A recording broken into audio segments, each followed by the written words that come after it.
Tigers baseball on Fox Sports Detroit is presented by Bell Tire.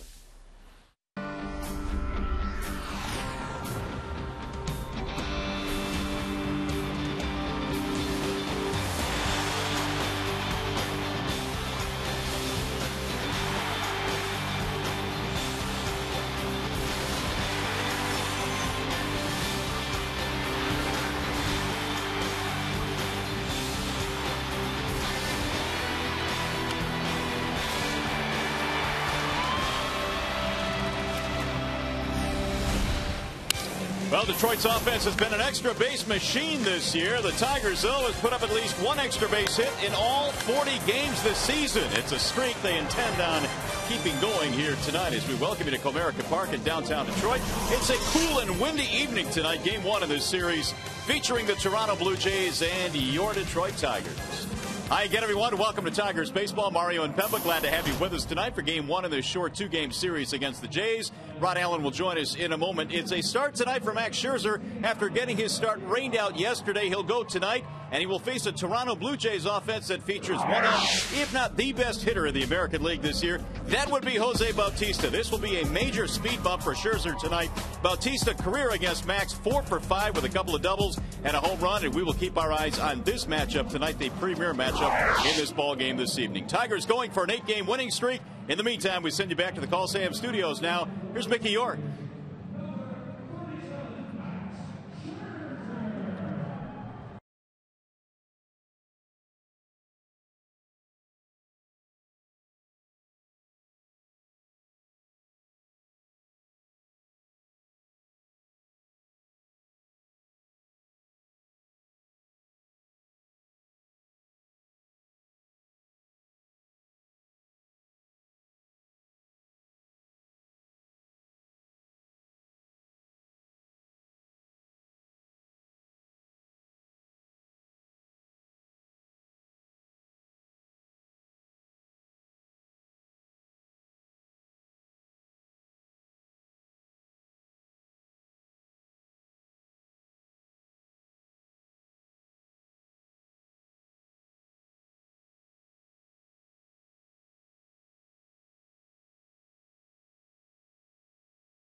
Town game one of this two-game set against the Tigers here at Comerica Park on a cool and windy evening. By the way, if the Tigers combine for 3 or more home runs in this game, bring a copy of the box score to a participating Arby's location tomorrow and get yourself a free small order of curly fries. Here's the starting lineup for the Toronto Blue Jays, presented by the Metro Detroit Chevy dealers. Yunel Escobar leads it off at short, followed by Corey Patterson.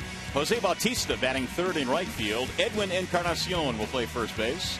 Aaron Hill, Juan Rivera, J.P. Arancibia, Rajay Davis, and John McDonald rounding out the lineup for the Blue Jays. The scouting report on Max Scherzer tonight is presented by Scott's Lawn Pro. Well, better fastball command is definitely needed tonight by Max Scherzer. His last time out against Toronto, only 5 innings, and he threw 97 pitches in that outing. He's also trying to stretch his win streak to 7, and he might have a chance to do that if he stays away from Jose Bautista.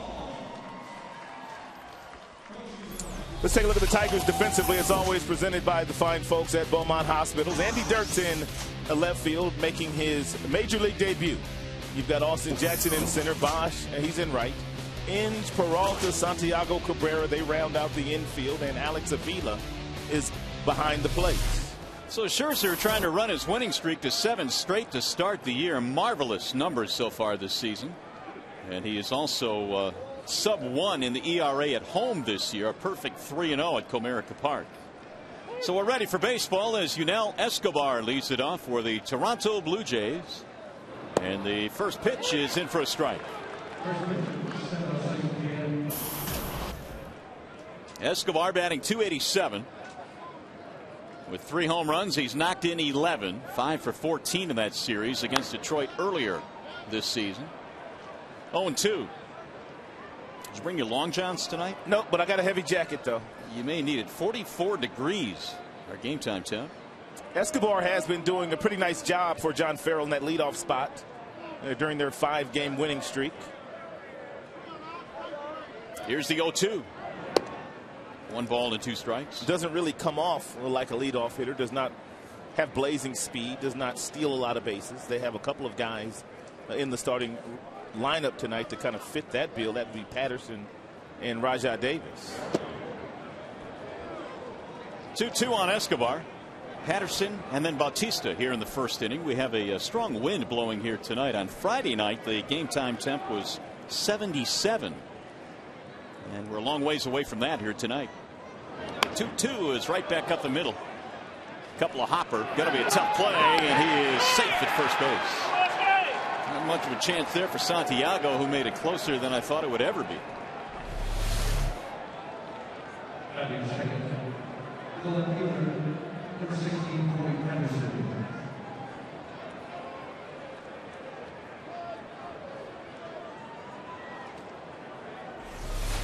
So the leadoff man is aboard. Sizemore getting the night off tonight. Santiago starting at second base, joined by Peralta up the middle. And you can see already with a few of the Tigers trying to keep their hands warm on a chilly night. Here's Corey Patterson. And he looks at strike 1. Patterson has a 7-game hitting streak going. Pretty good numbers. He's knocked in 19, batting a solid .280. Former Chicago Cubs prospect.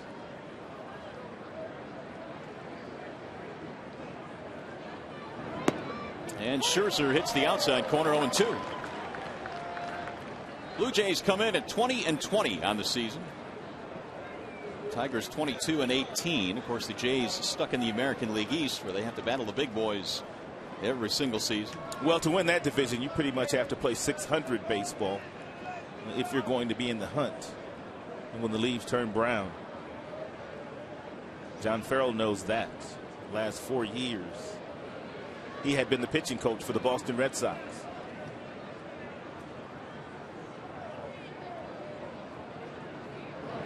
The 0-2 is lifted foul back to the screen. You mentioned the weather will be an issue tonight, and here is graphical proof. 44 degrees is our game time temp, but the winds may have something to say about this one.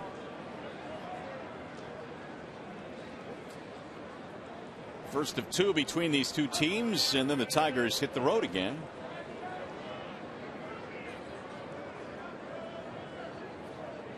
And again the 0-2. Avila blocks it and keeps Escobar at first base. That's a much better 0-2 pitch. The previous pitch was way too close for Patterson to make some kind of contact. He fouled that pitch off, but it's also a nice confidence builder if you're Avila in your pitcher Scherzer. He knows that you'll get down and block that ball with 2 strikes. He won't be afraid to throw it down there.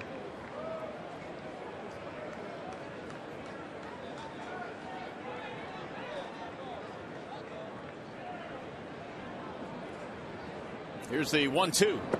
way inside. He made him move his feet as Patterson skips out of the box. 2 balls and 2 strikes. Corey batting .338 over his last 18 games. The top of the lineup for the Jays tonight, both going pretty good. Escobar and Patterson each with 7-game hitting streaks. And then you get into Bautista territory, and we know how scary he can be.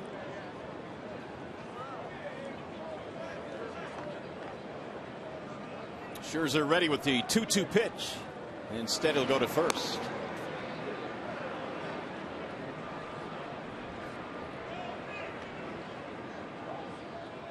Max in search of his 7th victory of the season. Jeremy Bonderman started 8-0 a couple of years ago.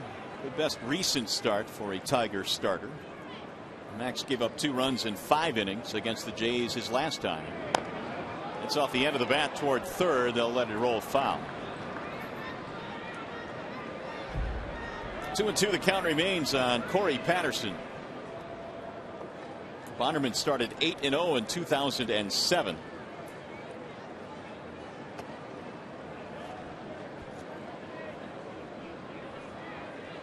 Here are some of the best starts in Tigers history. 3 9-0 starts. Doyle Alexander back in '87 started the year 9-0.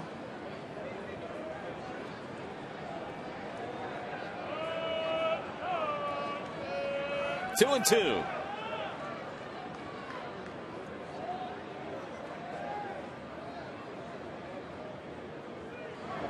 Swing and a miss. He got him. Patterson is out of there. That'll bring up Bautista, who had a huge day yesterday. 3 home runs in Target Field in Minnesota, a place where the ball's not supposed to travel all that frequently. And he went long ball against the traffic. One to left field, wind blowing in 20 miles an hour. And he also hit another home run to right field in Minnesota, where he does not hit many home runs. He's on fire right now. Last 3 games, 5 home runs, 7 for 14.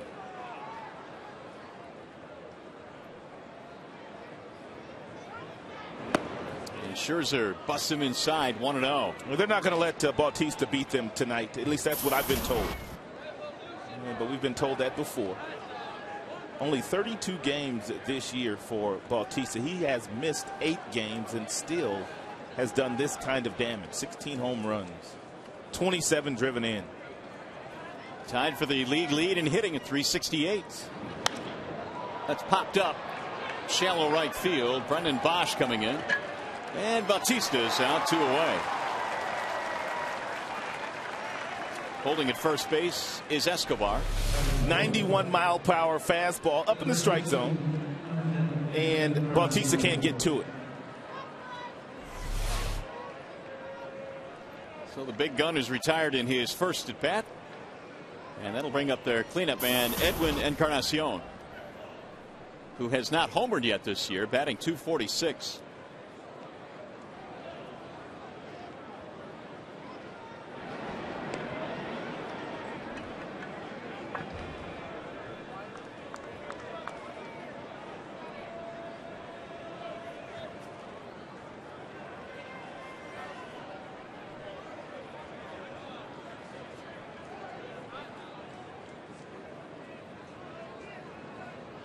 Runner goes. Popped him up on the infield. Inge coming in from third. And he'll handle it for the final out. So they get a leadoff single strand to man. When we get to the bottom of the first, Andy Dirks will have his first big league at bat coming up.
fourth inning. Here's your Tigers starting lineup. It is presented tonight by Big Boy, and it features Austin Jackson leading it off in center field. Andy Dirks, his big league debut after a terrific year at AAA. He's in left.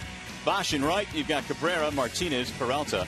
Bottom three tonight is Avila, Inge, and Santiago. The Bernstein advantage brings you the scouting report on Kyle Drabek of the Blue Jays. Get the Bernstein advantage. We go to bat for you. Well, the young right-hander has a power arm. Fastball will go anywhere from 92 to 95. Also a big overhand curveball, but really lacks true command. He has walked 28 in 43 innings so far pitched this year, so the fastball command hasn't come for the youngster yet. Only 23 years old. Drabek out of Victoria, Texas. And Austin Jackson looks at his strikes. So a couple of Texans facing each other here. Austin batting .229. 3 home runs. Lights up Jays pitching. And it was that Jays series in which Austin really started the turnaround and really fueled that turnaround with 8 hits. That's right.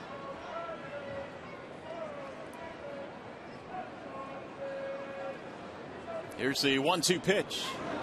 Bouncing ball left side. It's going to find a seam into left field. A leadoff single here by Austin Jackson. That'll bring up Andy Dirks, who's about to get his first major league at bat here tonight. Of course, he has family in attendance. Mom Denise in the middle. You've got Dad Rick and his girlfriend Janice off to the left. It's a proud day for parents. All the hard work, driving around, all the Little League practices, high school, you name it. It's a proud moment. And Mom got a good picture as Andy steps into the batter's box in a big league game for the first time. Skipper wouldn't give him a sacrifice bunt for his first Major League AB, would he? I don't think so. Let him swing away. He's hitting .328 at AAA. And he looks at ball 1. Dirks hit 6 home runs in the minor leagues this year and certainly turned some heads during spring training, in which he hit .333 and was really very good from day 1 through the end of spring camp. He didn't get sent down until the final cuts of spring training. He was close to making the club. Runner goes. Here's the throw down to second. The tag, not in time. A steal for Jackson, his 6th. And Jackson's been playing some outstanding baseball. He takes about 2-3 steps in, and he doesn't really peak until maybe the force look. I thought maybe it was a hit and run, but let's look at Jackson. He looks in to see where the contact was made. He knows contact wasn't made, and now his thought is on stealing the base. So Jackson gets himself into scoring position. Leadoff hits in 3 straight games, getting that Tigers offense going early. The 2-0 outside, 3-0 on Andy Dirks.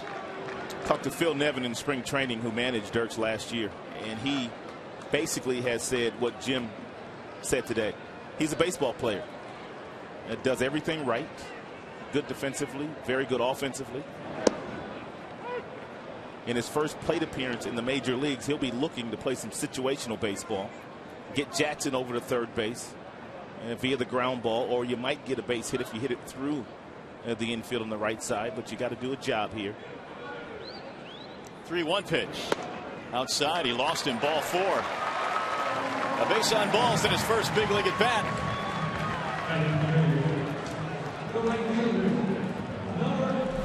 Mom likes it. Oh yeah, we'll take that. Definitely. First major league at bat, we'll take the walk. So there are 2 on now with nobody out. That'll bring up Brendan Bosch. And Dirks, Drabek, for the most part, has a difficult time of throwing his fastball for strikes. A lot of movement with that pitch. Anywhere from 92 to 95. I told you coming in, 28 walks in 43 innings pitched. Make that now 29 with the free pass to Dirks. And Drabek falling behind again as he misses outside. The base on balls have definitely been an issue here. His overall numbers, he comes in 2-2 with an earned run average approaching 5. 33 strikeouts. He's given up 5 home runs. He has a lot of talent. His dad was Doug Drabick, pitched for Leland for about 5-6 seasons in Pittsburgh, and was pretty much Leland's ace on those Pittsburgh teams. You don't very often see starting pitchers with a single-digit number. Drabeck wears the number 4. The 1-0 is low. 2 balls, no strikes. He didn't go. Any significance with that? I don't know. We need to look that up.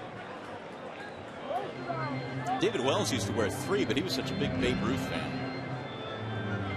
So there's got to be some kind of significance here for the number 4. Well, no, Drabick was an outstanding high school football player, wide receiver. And maybe he wore number 4 in high school. You never know. And what a high school career he had. He was absolutely dominant.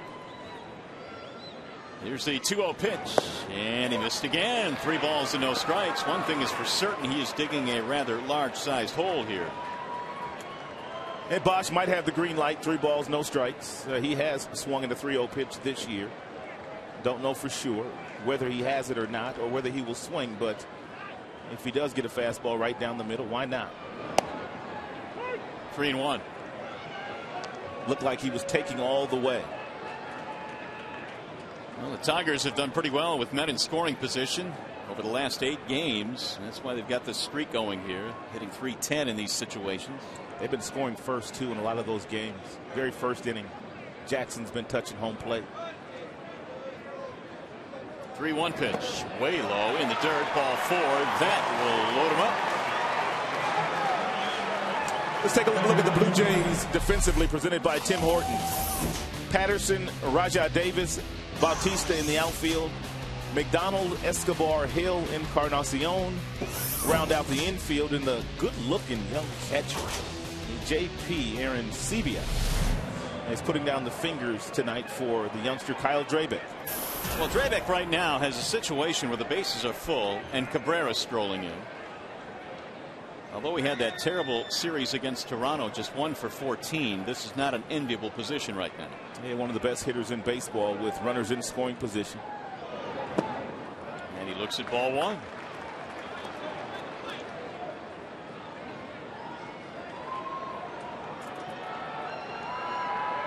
Kyle Drabeck has not allowed a run in the first inning through 8 starts so far, but that streak is in danger of coming to a crashing halt. Yeah, that's going to change tonight.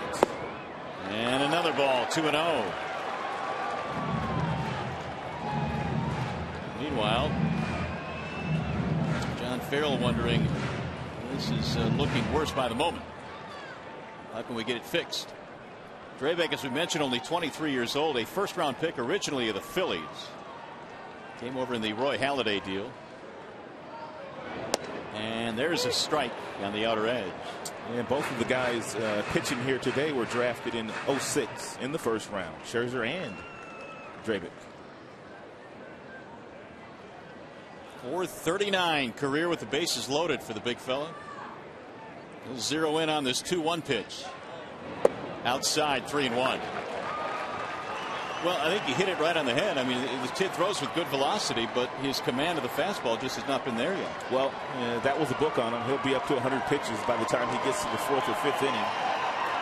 It's a problem that a lot of young pitchers have when they first come to the big leagues. But he's got lights out stuff.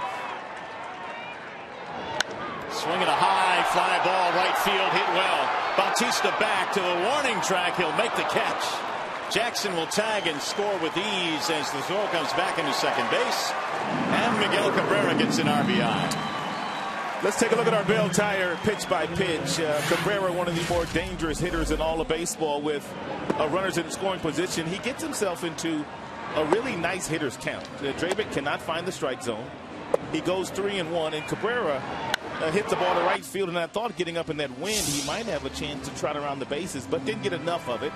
He'll settle for the sacrifice fly, which has plated his 28th RBI of the year. The Tigers have an early lead again, and now you've got Victor Martinez up there with only 1 out. Dirks also tagged up and moved up, so he's at third base. Victor hammers one back out of play, 0-1. And Victor, the last week or so, has been one of the hottest hitters in the American League. Hitting about 500 and driving in runs by the bunches. There's Dirks at third base, Bosch at first. It's been a really outstanding month of May for Victor Martinez. 459 this month. The 0-1. Well, he came off the disabled list before the Tigers that went on the road trip to Toronto, and he was sizzling hot when he got there. He played long ball. He hit doubles. He drove in bunches of runs, and he was a tremendous amount of protection for Cabrera, who did not get loose in that series against the Blue Jays, but Victor, he helped the big fella out.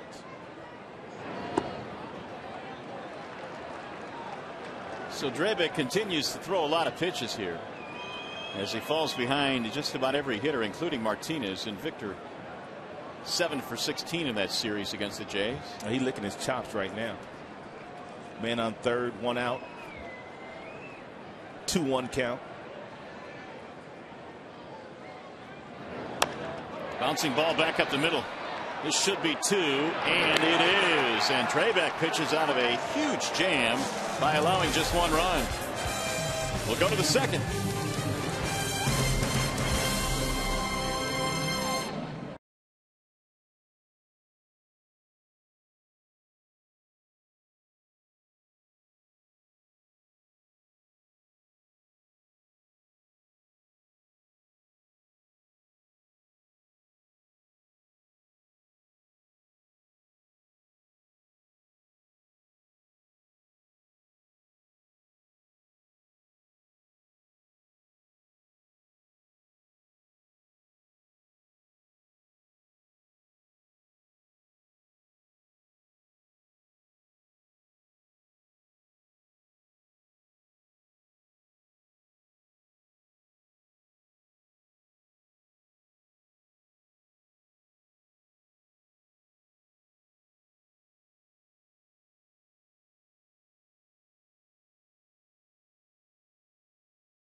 Brought to you by Comerica Bank. Strength and stability since 1849. By Chrysler. And by Arby's. Stop by today and try the Market Fresh Grilled Chicken and Pecan Salad Sandwich. Chilly night here at the ballpark. Tigers off to a 1-0 lead, although it could have been a lot worse for Kyle Drabek. And now Max Scherzer back to the hill facing Aaron Hill, Juan Rivera, and J.P. Arancibia.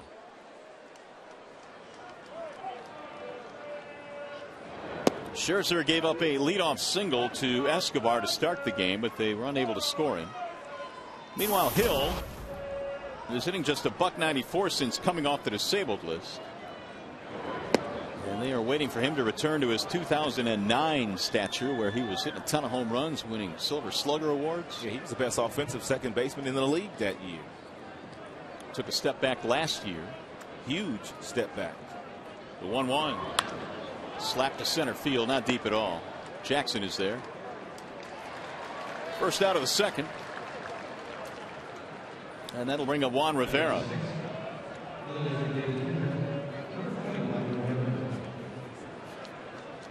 Rivera batting just .208. He has been in a really bad slump to start the year. In fact, he's 4 for his last 34.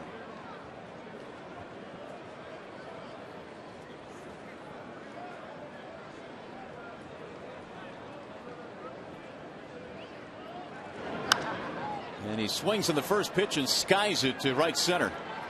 Jackson coming over, calling this one. We've talked a lot about the Tigers starting pitching the last 11 games, but they've been playing some outstanding D too, and they had it on display here a couple of days ago. It was Inge first and foremost that got the party started. Casper Wells made a very nice play himself. Well, Jackson, he's done it since coming to the show. And Sizemore made a very nice play himself, diving, getting up and getting the out at first base. So they flashed some leather a couple of days ago against the Kansas City Royals. Safe to say that the Tigers really have been clicking on all cylinders when you use that cliche. I mean, we really mean it, because they've been hitting, they've been pitching, and they've been catching it. You'll go through some stretches during the course of the year where you're playing like this, and it's how you win 9 out of 10. Arancibia, the batter, with 2 outs.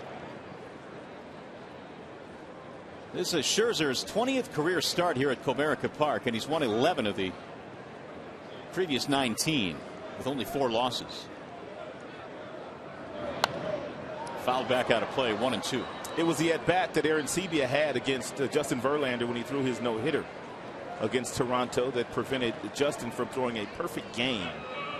Arancibia was down, no balls and 2 strikes, and he saw 10 more pitches from Verlander before walking. It was classic.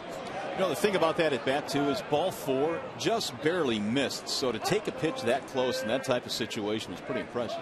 I watched that no-hitter today over again, and from the 7th inning on, Verlander did not throw one fastball below 97 miles an hour. Not one fastball.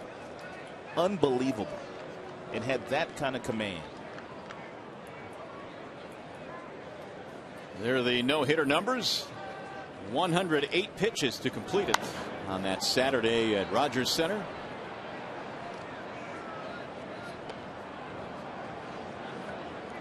A jacketed crowd here tonight. Plenty of hats as well, trying to keep warm on a chilly evening. Need some blankets too. Kids all bundled up. There's a high fly ball to left. Dirks cruising under it, calling for it, and the inning is over. 3 fly ball outs for Scherzer. 1.5 in the books tonight.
Bottom of the second, Kyle Drabek is looking for a much quicker second inning. He threw 23 pitches in the first inning, and majority of which missed the strike zone. So the 23-year-old right-hander goes back to work. The son of Doug Drabek, of course, who was he had a little bit of a different build. He was much slimmer. His son much stockier, but 13 big league seasons for Doug. He was a competitor. Outstanding pitcher for Jim Leyland, majority of those years as a Pittsburgh Pirate.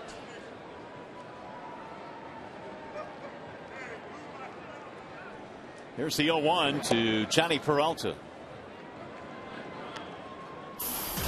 Doug Drabek was one of Jim Leyland's absolute favorites. Here's the 1-1 pitch. That's off the end of the bat foul.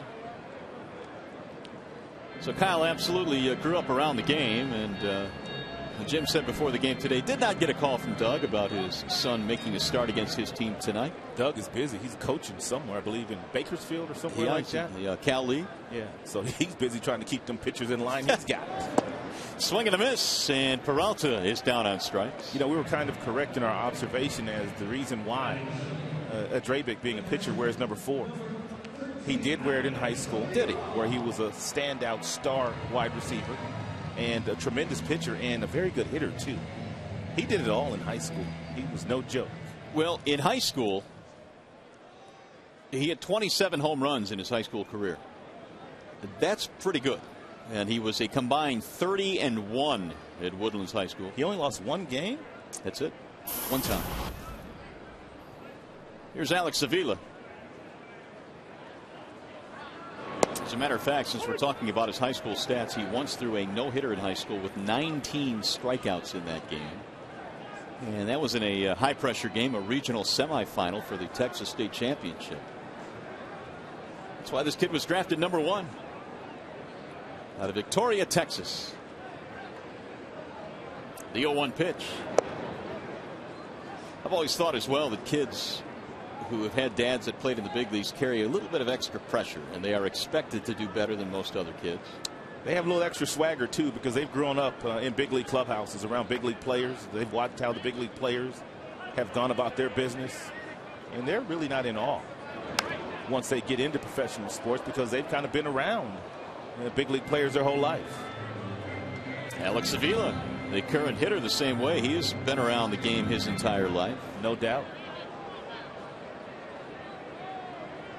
And Avila off to a nice start, although he has slumped a little bit of late. He was hitting .311 in the month of April, which was a terrific start. And there's his proud dad, Al, the vice president, assistant GM of the Tigers. Is there a cooler job than what he has? I know it's tough to watch your own son play on a nightly basis, but it also has to be fun to watch when your son is doing what he's doing in the major leagues. I can't think of anything that would be better. Literally. I mean, every single night you get paid to watch your baby boy play. Now, there are ups and downs throughout the course of the year, and those downs can be tough sometimes. Well, he knows all about those. 3-2 on Alex. And technically, Alex is not his baby boy. He does have a son younger than Alex. Brandon Inge waiting on deck.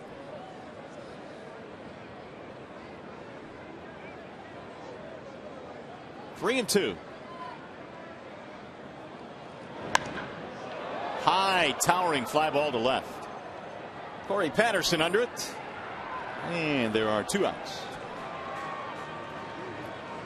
You don't want to miss this one tomorrow when the Tigers host the Blue Jays at 7:05. The first 7,500 women 15 and older receive a Detroit Tigers breast cancer awareness tote bag. For tickets, call 866-66-TIGER or log on to tigers.com. Make your plans to be here tomorrow as Brandon Inge digs in. Inge at 198 right now, trying to get that bat going. He just has not been able to get that week or 2 weeks together where he's been consistent.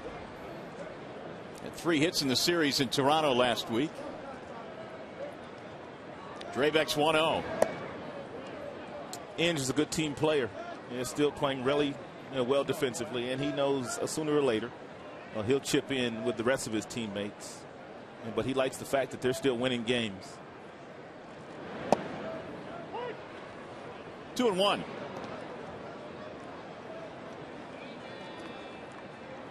Drabek gave up a run in the first, but it could have been a whole lot worse. The Tigers had him loaded with nobody out. He wiggled out of a big time jam. There's 95 again from Drabek. 2 balls, 2 strikes.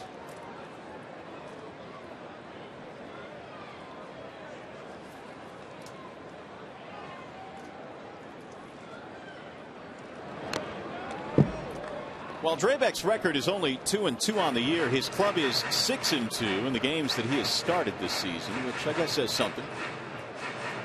He has allowed them to stay in games and win some games.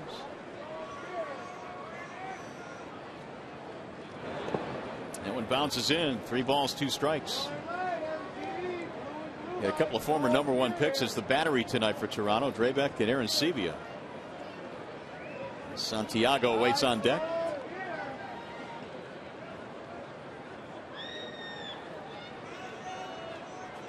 And the 3-2. Tipped it in the glove for strike 3. A couple of strikeouts for Drabek. 2 in the books.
That bat, that last inning, have you ever noticed he throws with his right hand but actually bats left? Well, that is not by coincidence.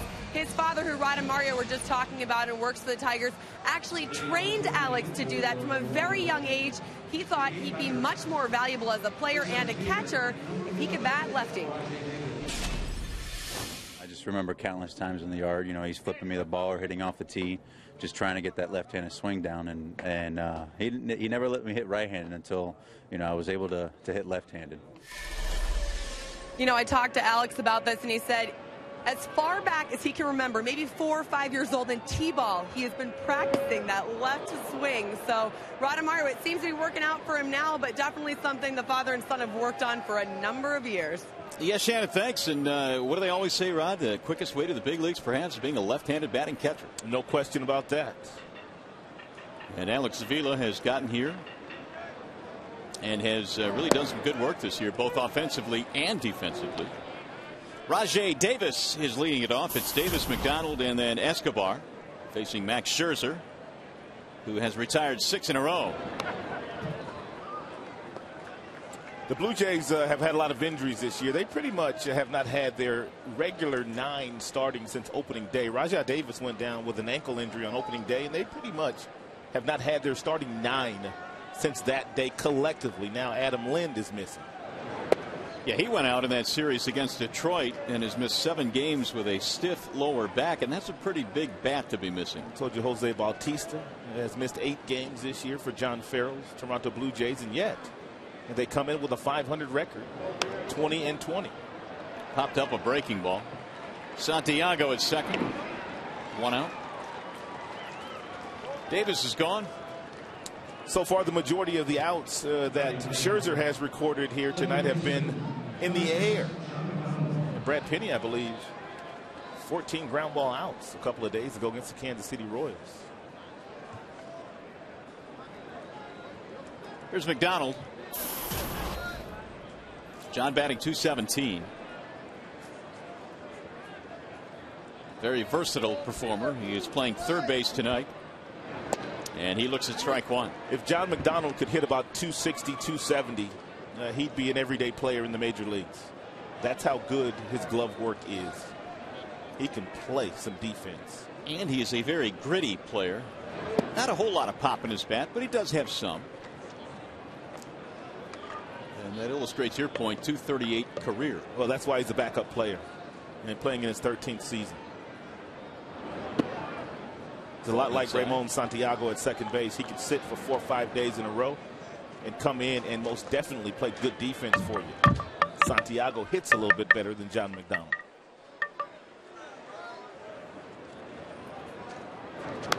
McDonald last year hit a career high 6 home runs, and he has 2 already this year. But again, that is not part of his game for the most part. Johnny Mack, former Detroit Tiger, played here in Detroit for part of the 05 season. And the 2-2 lifted in the air. Shallow left field. Dirks coming over. And there are 2 gone. Time to go back to the studio now. Time for a game break. And let's join Mickey York.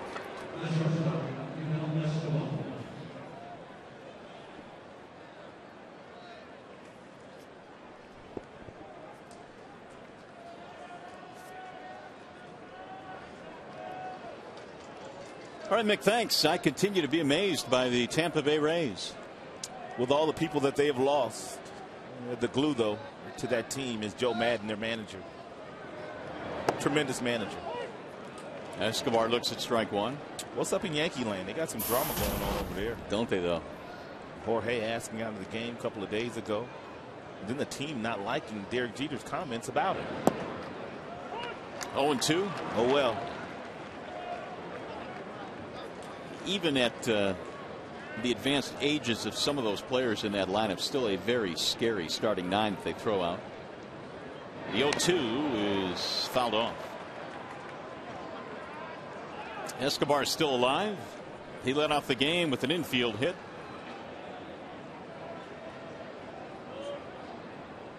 Meanwhile, Max continuing to pound the strike zone at a pretty good rate. 8 out of 10 first pitch strikes. Well, it's the one thing that he wanted to accomplish going into the game tonight.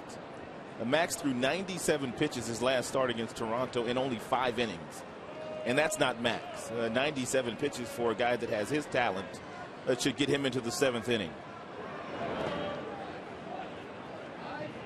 And it didn't start out well. He gave up that 2-run double to Bautista in the first inning, and you figured, well, this might be one of those days for Max. But he settled in despite throwing as many pitches as he did. Struck out 5, did walk 3 in that game. Bullpen pitched well that day for the Tigers. 2-2 on Yunel Escobar.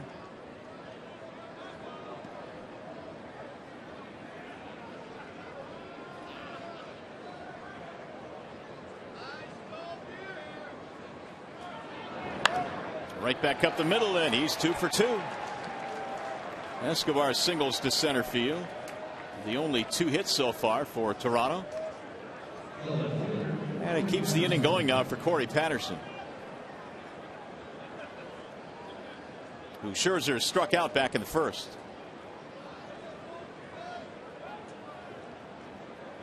Jim was asked before the game today if it's tough for a pitcher to come to a ballpark, have his game rained out, and then have to come back the next day. You prepare to pitch on a given day, and then you're told to go home and come back the very next day.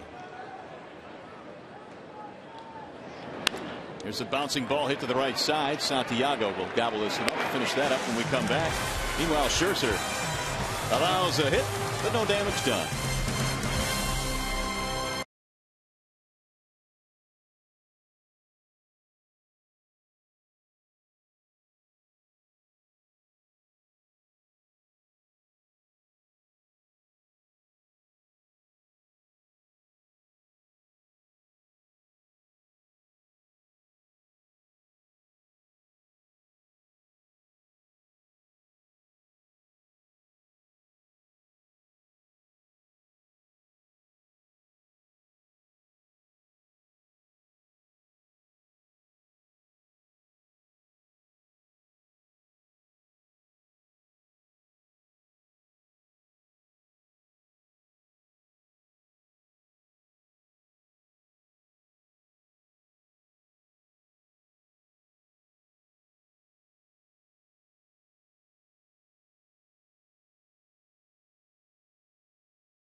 It's brought to you by AT&T and by LaChoy, Asian made simple. Back here in the Motor City, in the bottom of the third, Santiago leads it off. The Tigers on top of the Jays here, 1-0. It'll be Ramon, the number 9 hitter, and then Jackson and then Andy Dirks. Game 1 of a short 2-game set. Santiago takes a strike. 286 average for Ramon. He was in the lineup yesterday. Game was rained out, but Jim Leyland did not make a change. He put Santiago back in there again today. 1-2.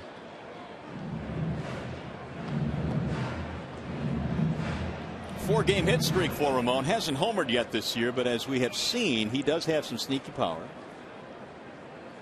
And we'll hit one out every now and then. A 1-2 pitch. Foul straight back.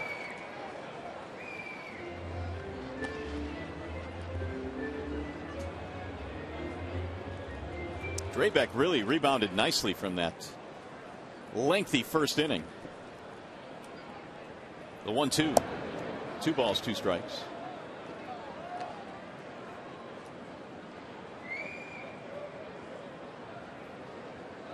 Santiago hit just 3 homers last year, but 7 the season before that. And he rolls this one to second base. Routine play for Aaron Hill. One gone. You know, we talked about the fact that Austin Jackson got off to a slow start this year offensively, but defensively he's been stellar all year. On Saturday he made a tremendous catch in that game against the Kansas City Royals. But let's flash back to last year. A human highlight film in center field, going left, going right. And who will ever forget this catch? And that was a game when Galarraga was trying to pitch the perfect game. So very impressive highlight reel already for the youngster Austin Jackson. Draybeck straightens him up with a 94-mile-an-hour fastball chin. Austin had a single, scored a run after stealing a base in the first inning. There's another one in tight. I was talking to Jackson before the game, asked him if he had played against Draybeck. They both grew up in Texas. If they might have played against each other in high school or in summer ball somewhere. The 2-0. 2 balls, 1 strike. And Austin said, I don't recall facing him, but I do know that we did go to some of the same showcases. I remember his name. We played in a lot of the same showcases, but if I faced him, I don't remember. 2 big-time talents coming out of Texas. 2-2. Which has been a good state in which it has produced a lot of big league ball players. Good weather. You can play year-round in Texas. A lot of former players that live in Texas as well. The 2-2 is a soft liner caught on a leap by Hill at second base.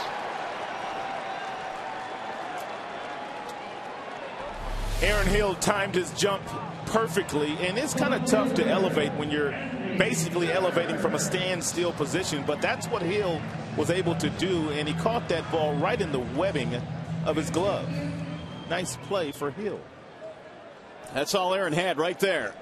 That's as high as he's going to get, but that's all he needed.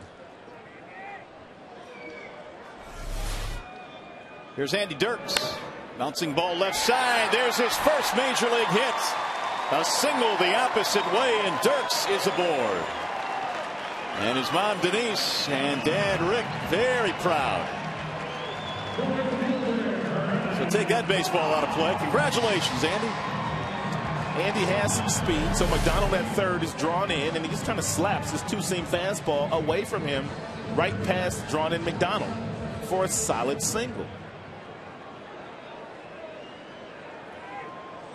Look out, Mom. Tigers have their second hit. Here's Bosch. There's not really a whole lot that Andy Dirks cannot do. Dirks is a good base runner. He's a good defender with a very strong arm. He was hitting for average and power at Toledo this year.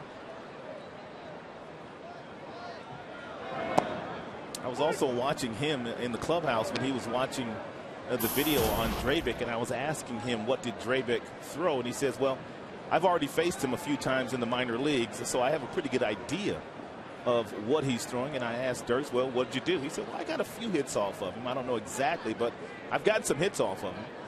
He can add one more hit in the show.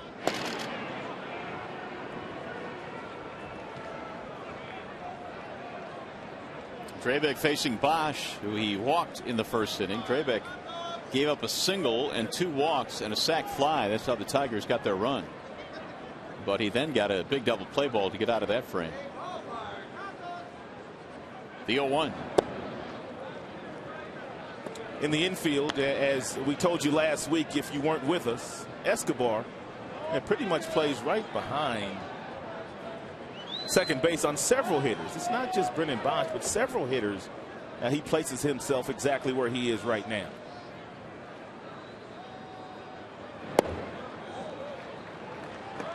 Two and one.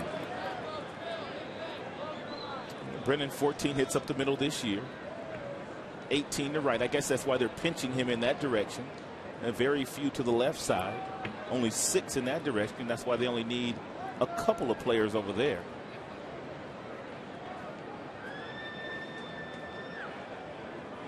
Quick throw, and they got him. Dirks is picked off. Dirks might have been running. So the inning is over. Kyle Drabek with a snap move to first base, and young Andy Dirks is picked.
Fastball. You have to get it above the belt buckle, which is what Max has done quite a bit of today, and they're still swinging at it.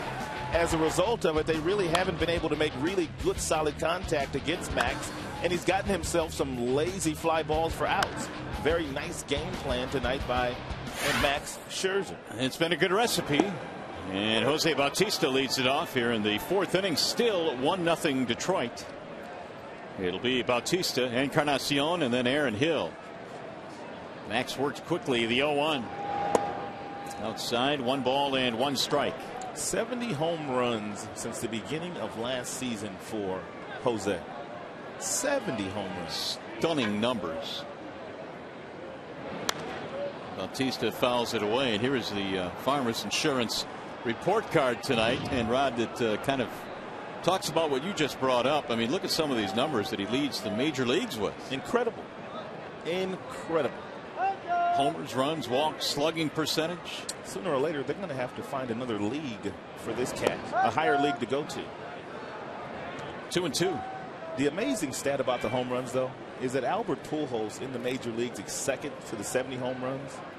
49 in the last 2 years. 21 behind. Yeah. Checked his swing, and he did not go. Would you call Bautista, up until last year, would you have called him a journeyman? Or was that too strong? Well, he only spent a little bit of time with Pittsburgh. I really don't know his entire bio, but I thought his only big league time was with Pittsburgh before that. Late bloomer is what I'd call him for sure. 3-2 is tapped right in front of the plate. Who wants it? Scherzer does. Fires it over to first. Most definitely a late bloomer. Well, Max has gotten him twice. Well, even the best hitters in the major leagues, they're still going to make 7 outs out of 10. You just don't let these guys beat you when there's runners in scoring position. He's done his fair share of damage this year. Max is 6-0, however. There is Encarnacion, who popped up his first time. We talked a little bit earlier in the game about one of the adjustments Max had to make. He came to the ballpark yesterday thinking he was going to pitch, and then of course the game was rained out. And so you think, well, it's no big deal. He will just come back here today and make his next start. But he, in 2 days, had to prepare for 2 different teams. Thought he was going to take on the Royals yesterday. Now all of a sudden it's switched gears to the Jays. And he had to eat 2 big roast beef sandwiches because that's what Max eats every day before his starts. I forgot about that. Big roast beef sandwich. Line drive right by Brandon Inge in the left. And when you fall behind 2-0 to Encarnacion, you make him a much better hitter. So it's a 1-out single. He's going to bring up Aaron Hill.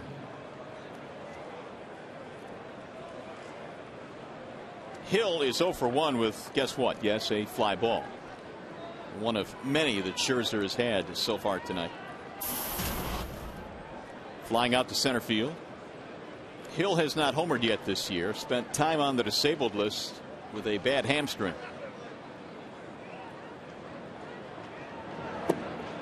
Those hamstring injuries, like groin injuries, when you're still playing early in the season and the weather is still cold, you still have to be really careful. And Victor Martinez has had to be careful as well.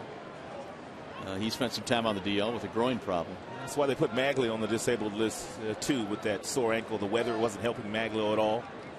And they could buy themselves some time because the team is performing very well right now. Although it's a reasonable request to think that on May 16th it would be a little bit warmer than 40-some degrees. But it's been that way. We've had a lot of rain here in the Motor City, some cool temps today. And the heaters trying to keep the dugouts warm. His skipper right by that heater.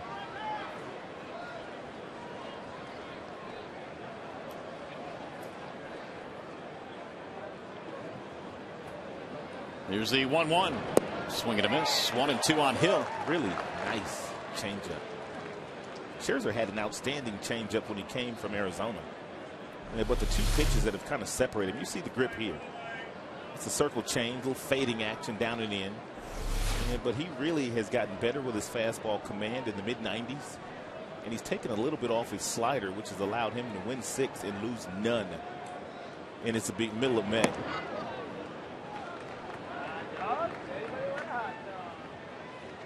Two on Hill.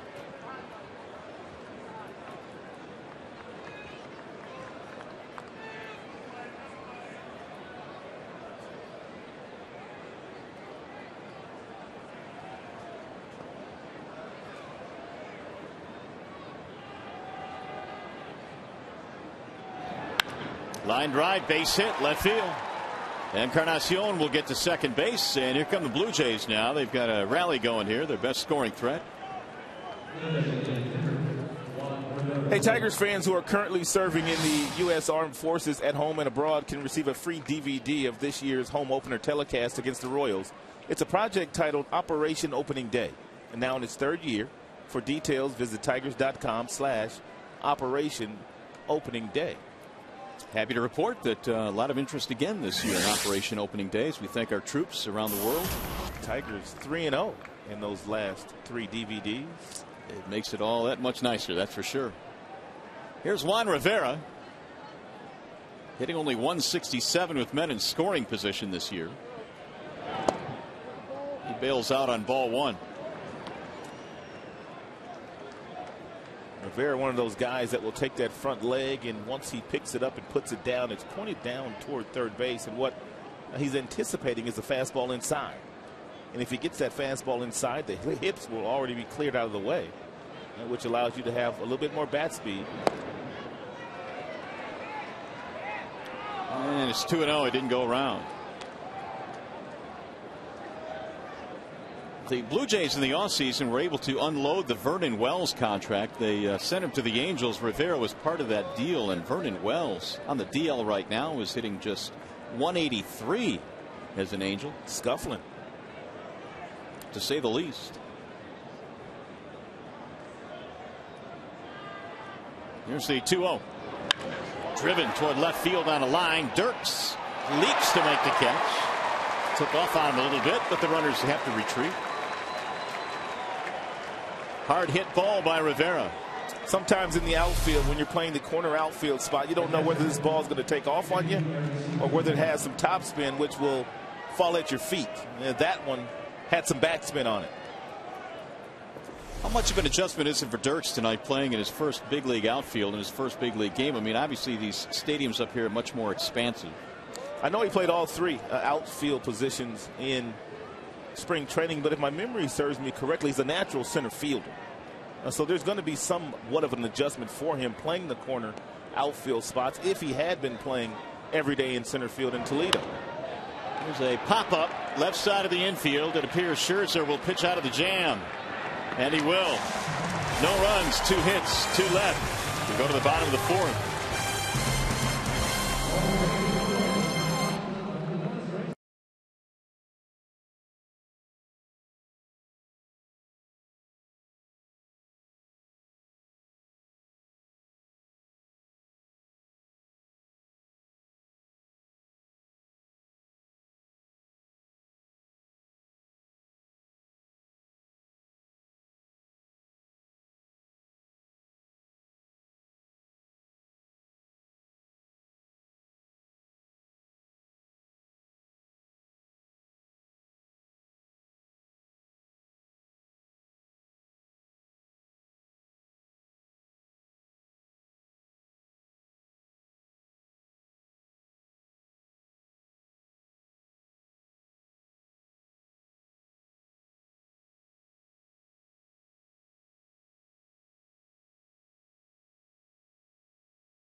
Trivia question. Here it is. Who is the only pitcher to throw a perfect game against the Toronto Blue Jays? We'll even give you a hint tonight because we feel very charitable. It happened back in 1981. Only one pitcher has thrown a perfect game against the Toronto Blue Jays. Can you name him? Verlander came close, came within a walk of doing that very thing. You know the answer to that question? I did. I nailed this one. You nailed it? Yep, I nailed it. In 81? 81. Bosch hammers one in the air to left. Hit well. Patterson going back to the track, to the wall to make the catch. One gone. I thought that one was out.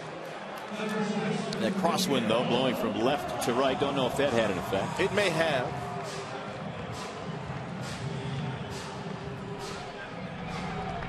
It's going to bring up Cabrera.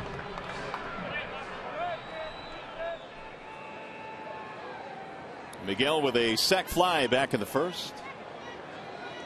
Knocked in the game's only run so far. Came with the bases loaded. As Graybeck continues to throw his fastball in 95. 28 RBIs now for Cabrera. Leads the team. And he takes low. 2-0.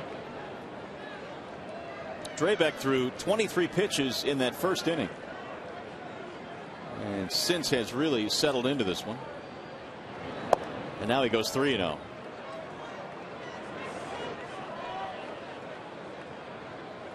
I mentioned that Drabek threw a no-hitter in high school. He also threw a no-hitter last year in Double-A.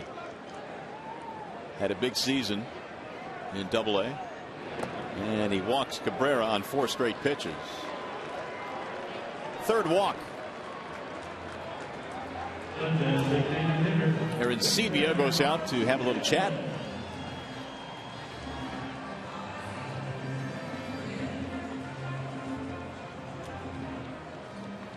One on, one out for Victor Martinez, who knocked into a 6-3 double play his first time up. Victor, a 13-game hitting streak. His career high is 25.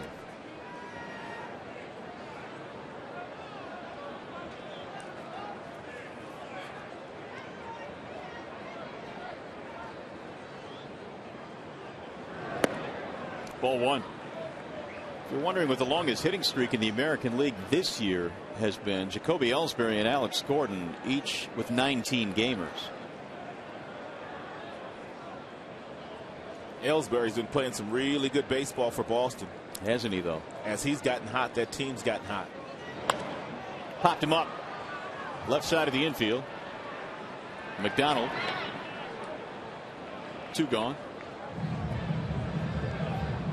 Well, come to Comerica Park May 23rd through the 25th. See the Tigers take on the Tampa Bay Rays. Save $5 with the spring ticket deal, which means mezzanine seats are available for only $10. What a deal. For tickets, call 866-66-TIGER or log on to tigers.com and score yourself some $10 mezzanine seats. And the surprising Tampa Bay Rays playing some good baseball. Here's Johnny Peralta.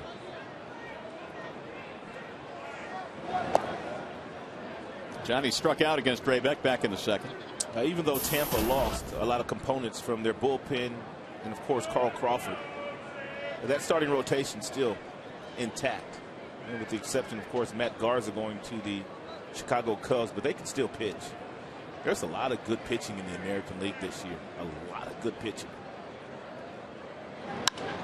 High towering fly ball to center. Death Valley out there, and Rajay Davis is under it to retire the side. No runs, a walk, 1 left. Let's go to the 5th.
Dirks and Andy's girlfriend Janice, they are all very excited to be here for Andy's major league debut. And Rick, I have to ask, a lot of years of hard work. It must be pretty exciting to be here now. Yes, it is. It's very exciting. Andy's worked really hard to get here, and we're very proud of him that he's made it here to be a Detroit Tiger. And I know it's a little bit colder than it is in Kansas where you guys live. I'm sorry for the weather. When Andy was up at bat, what was that like for you? You must have just been so nervous watching your son. Oh, yeah, very nervous. But I always just say a little prayer for him. And, you know, it was answered, and he's got his first hit. And we're just here to enjoy the game and have a good time. All right, well, welcome to Comerica Park and welcome to the Tigers family. For you guys, I mean, did you ever think he'd be a Tiger and being at this place at this, he's very young? Yeah, no, well, we always believed that he could do it. Since he's 5 years old, he's had a lot of ability and talent, and he's just made every step along the way. So he's new to the clubhouse here. What's something about Andy that is fun that we might not know about yet? Give me a little insight to his personality. I don't know. He's kind of a country boy that he likes his country music and that kind of thing, but he's kind of an outdoorsman. He likes his hunting and fishing. And I can think of a few guys in that clubhouse he's going to get along with just fine, that if he likes country. All right, thank you so much, and welcome to Comerica Park. Rod and Mario, I'll send it back to you. All right, Shannon, thank you very much, and congratulations again to Andy Dirks and his family. First big league hit coming in this ball game tonight. And as Mom said, we said a little prayer for him in his first big league at bat. Prayer is powerful, and no doubt about that. And it worked. Well, Dirks playing in left tonight and making his big league debut. One out here in the fifth inning. Scherzer back home, and it's fouled away by John McDonald. McDonald flied out back in the third. He's 0 for 1. A ton of fly ball outs tonight for Scherzer already. And Detroit got the game's only run in the first, and Scherzer so far with 4 1/3 scoreless innings. Until they prove to Scherzer they'll lay off that high fastball, he may as well continue to throw him. It appears that really the ball's not flying all that well to left or center field. You got to be careful if you allow somebody to go to right field. However, there is some wind blowing out in that direction.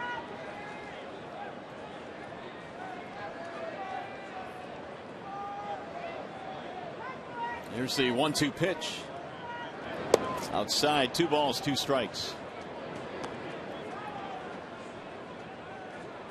McDonald to be followed by Escobar here in the fifth. Jays had 2 men out in the fourth, but failed to score. Their best scoring opportunity so far. Grounded foul. Back into the camera well. Look out, our camera folks all bundled up tonight. There's Gomi on the camera, just handing out that souvenir. Now they're fighting for it. Way to go, Gomi. Barry down there as well. One little guy's happy. Foul back.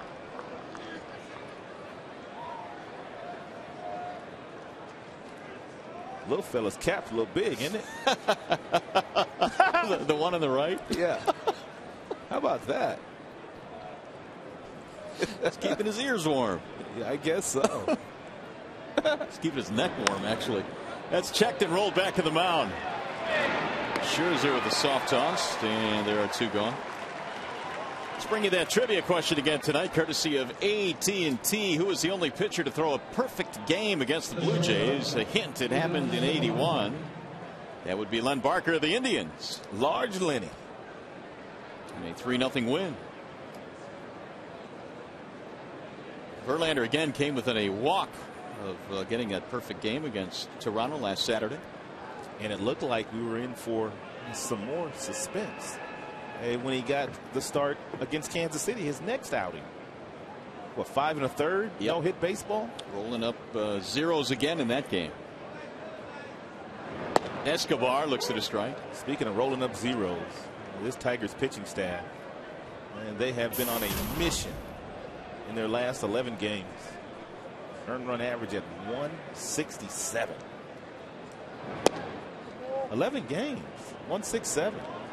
Is there such a thing, do you think, of these guys feeding off each other? Oh, without question. And there's some healthy competition going on within the rotation. No one wants to drop the baton. Here's the 1-1. 2-1 now on Yunel Escobar.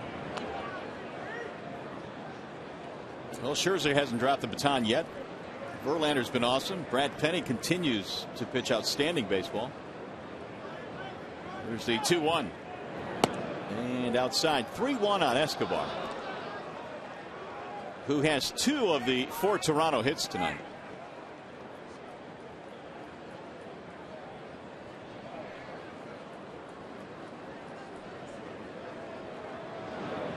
And he walked him, so he's on base for the 3rd time. That is the first Scherzer walk.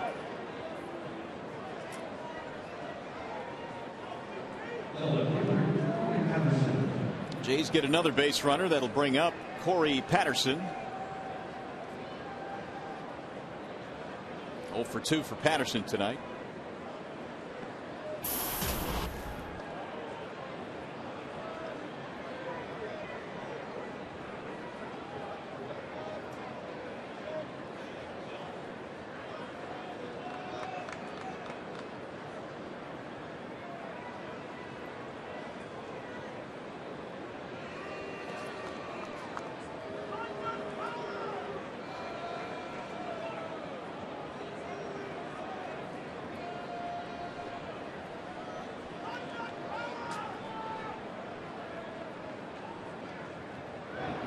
And a ball outside to Patterson.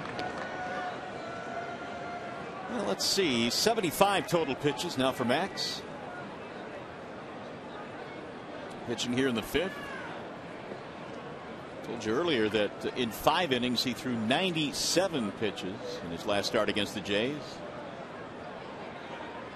1-0. 1-1.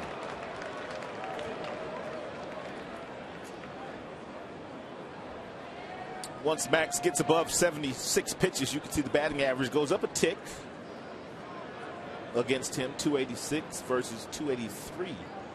And before getting to 75 pitches.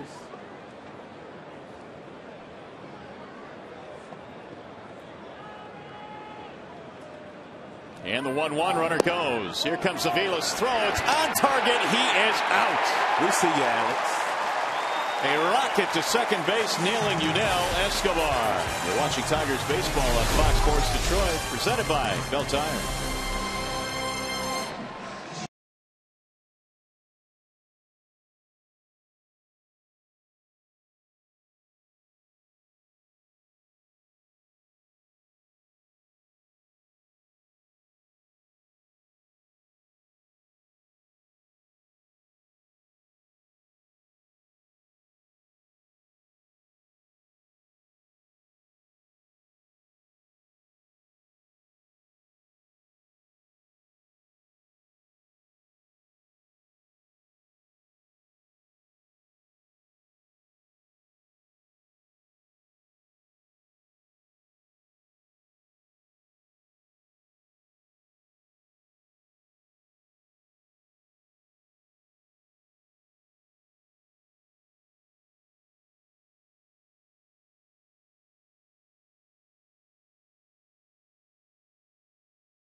Trying to get home plate umpire Jim Reynolds to give him timeout. He asked twice. He didn't get it, therefore he didn't swing. Alex, very quick feet, able to throw Escobar out, who didn't get a very good jump. But look on the other end. Take a look at Peralta allowing the ball to cut all the way to second base and then simply grabbing it and then applying the tag. Nice done, Johnny. Alex Avila throwing out his 9th runner this year, and he'll lead things off. And he sends a high, towering fly ball to right center. Rajai Davis backing up. It's a long out, 1 away. Bring up Brandon in. Well, Kyle Drabeck's kind of settled in. He's still thrown more balls than strikes in this game, but he's only given up the 1 run back in the very first inning. Which in itself is a pretty amazing stat. You're in the 5th inning. You've thrown more out of the strike zone, yet it's only 1-0. Well, that was his MO coming in. A little erratic in the strike zone with that fastball. He's got a big arm, 95 with movement on his heater. There you have it. You mentioned that he played baseball in Texas growing up, summer ball in Texas. In fact, played summer ball with Jay Bruce You can see now why the Philadelphia Phillies were reluctant in trading Kyle Drabek. Do you see any similarities at all with his dad? No, I do not. I mean, they're different body builds. I do not. They were able to hold on to him when they acquired Cliff Lee a couple of years ago, but they weren't able to hold on to him when Toronto was going to trade Roy Halladay. They had to give him up. 1-2. The Texas High School Player of the Year in 05 and 06. I don't think his dad threw 90 miles an hour, but his dad had really good movement. Both sides of the plate, good changeup, good sinker ball. Very efficient. Soft line drive right over the glove of Yunel Escobar. 1-out single for Brandon.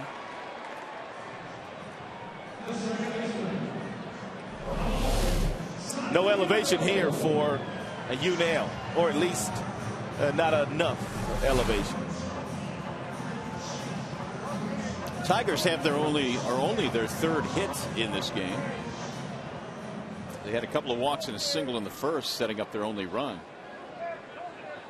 Here's Santiago. Kyle's got a quick move to first base, so Brandon needs to be careful. He's got quick feet. If you weren't with us at the beginning of the show, we told you that he was a really good wide receiver in high school, not too far removed from those days.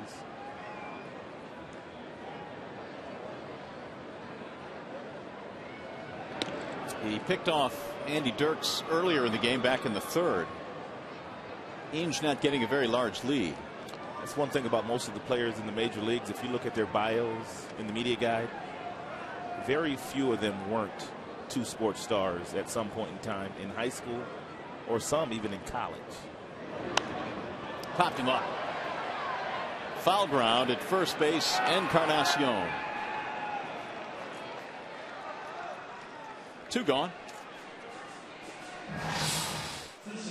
Well, here is the upcoming pitching matchup presented by the Michigan Office of Highway Safety. You're going to have Rick Porcello and Jesse Litch for tomorrow's game, beginning at 6:30 with Tigers Live. Jesse Litch, he was pretty good, wasn't he? He performed. I think he had 9 strikeouts, career high against the Tigers in Toronto that day. And Porcello's been tremendous this year. He's got his ERA into the 3s now, the mid-3s. Strike called on Austin Jackson. Jackson a single, a steal, and a run scored back in the first. The only run so far for either side.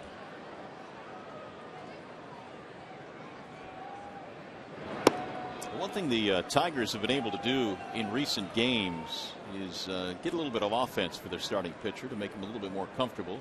Tonight only 1 run early. 1 ball, 1 strike. Meanwhile, Drabek has pitched Jackson inside quite a bit tonight. The 1-1. He went outside that time. 2-1.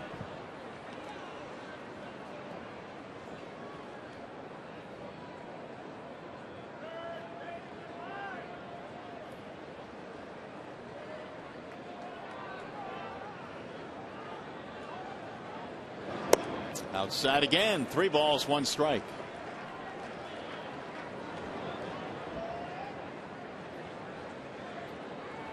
So he continues to miss quite a bit as Dirks waits on deck. 7 3-ball counts tonight for Kyle Drabek.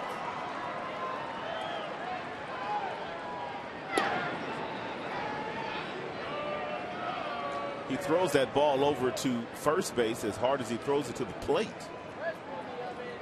If you're in Encarnacion and you've got a glove that you'd like to break in, Drabek will help you break it in with a few more throws over there. And he lost him, ball 4.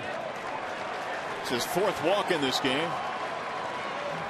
Well, they have to make him pay at some point in time for his wildness. They have not done so yet. Maybe Dirks will be able to do so here. Andy with a single and a walk in his big league debut. First major league hit happened back in the 3rd, a single to left field.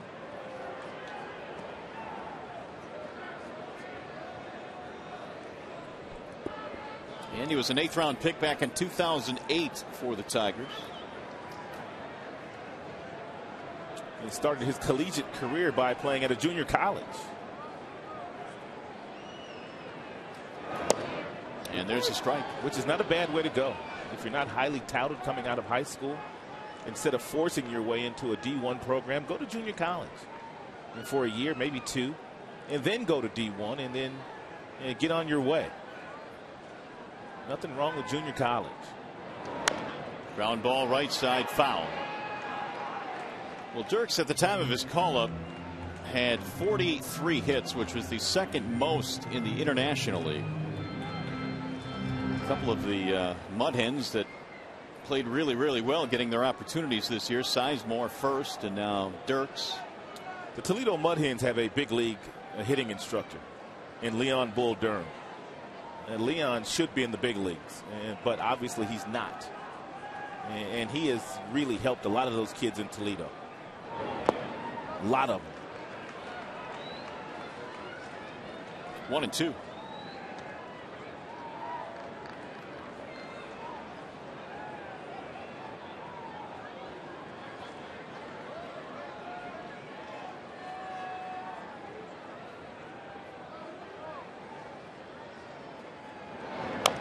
Ground ball again to the right side, foul. 1-2. The count stays on Andy Dirks, a native of Kansas.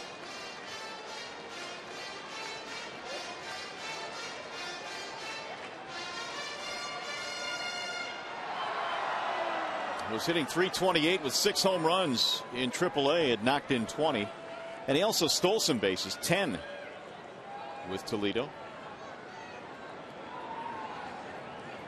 Injun Jackson aboard here with 2 outs in the 5th, and that's high, 2-2. And Dirks told me before the game today that he has faced Kyle Drabeck a few times in the minor leagues. So he kind of has an idea of what Drabeck likes to do.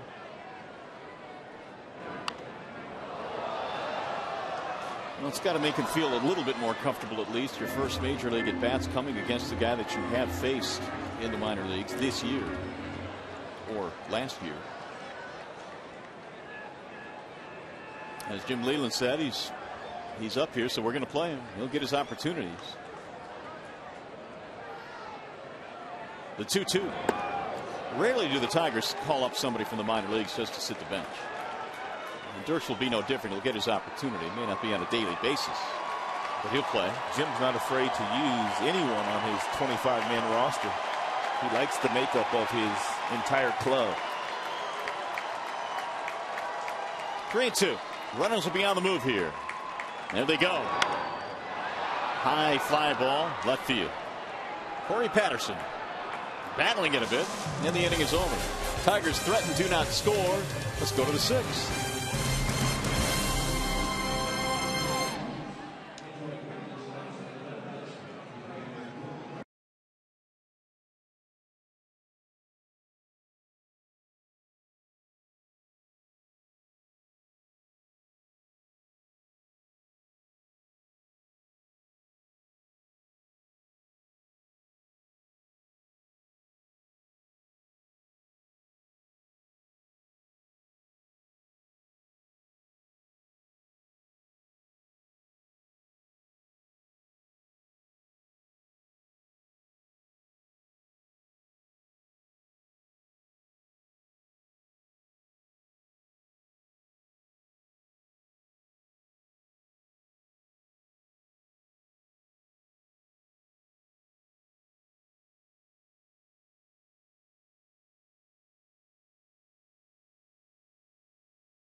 Scherzer threw 77 pitches in this game, has thrown up zeros in the run column.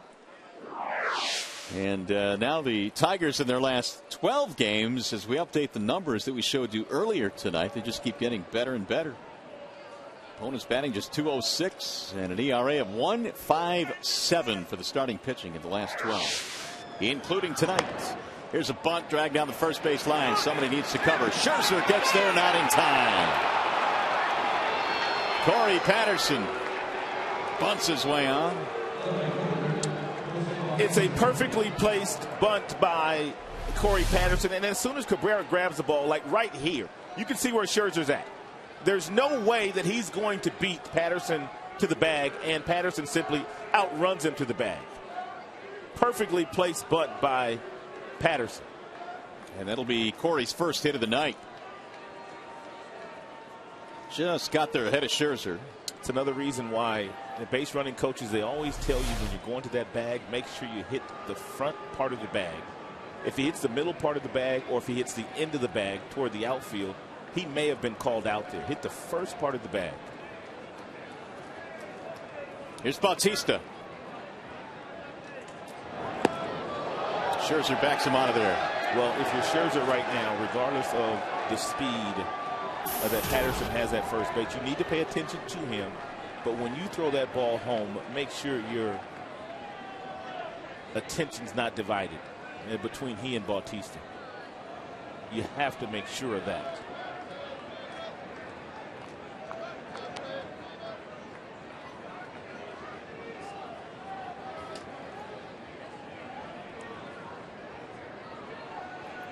Fifth hit of the game for the Jays. Their leadoff man is on here in the sixth in a 1-0 game. That one just missed. 2-0. Bautista has that somewhat high leg kick, and he kind of gets to a really nice balanced position, and he kind of coils as the pitcher starts to come toward him, and then he kind of picks that foot up and puts it down, and his bat has been lethally quick. I mean, lethally quick. Well, Bautista last year, as you know, hit 54 home runs, and that was good for fourth in the MVP voting. 54, and he finished fourth. I cannot remember a right-handed batter that has had this kind of bat speed since Gary Sheffield might have been about 29 or 30 years old. That's how quick his bat is. But Gary wasn't hitting home runs like this. 2-1. Line to right field, sinking, base hit. Patterson rounds the bag. He will go to third base, and he's in there standing up. And now the Blue Jays threatening here with runners at first and third and nobody out.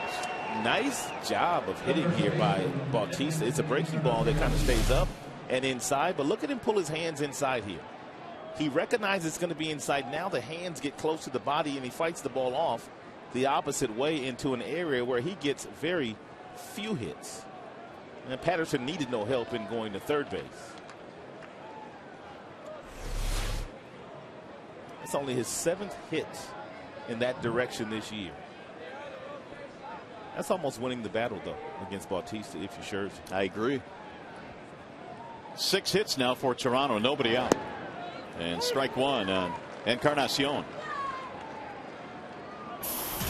So Scherzer now is going to have to battle his way out of a big-time jam here with nobody out. Edwin, a single and a pop-up. As hot as the Tigers have been in their last 7, winning all of those games, the Blue Jays have been hot too. They've won 5 straight.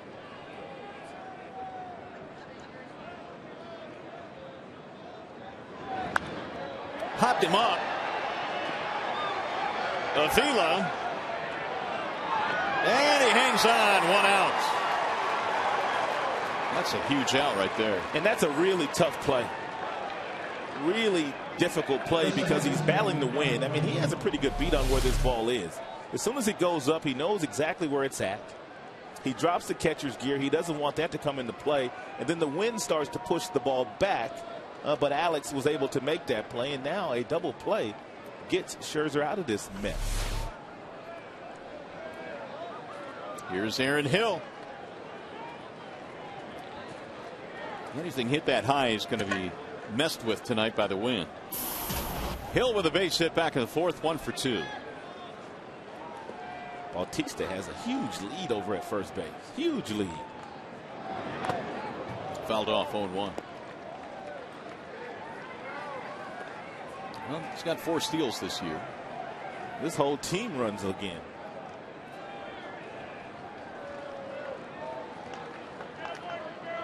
Four out of 5 for Bautista. Patterson started this with a bunt single. He's at third. Yeah, there's speed on the base pass. You have to be careful if you're Avila. If Bautista does run, whether you throw it down to second or not. With the speed that Patterson has on third base.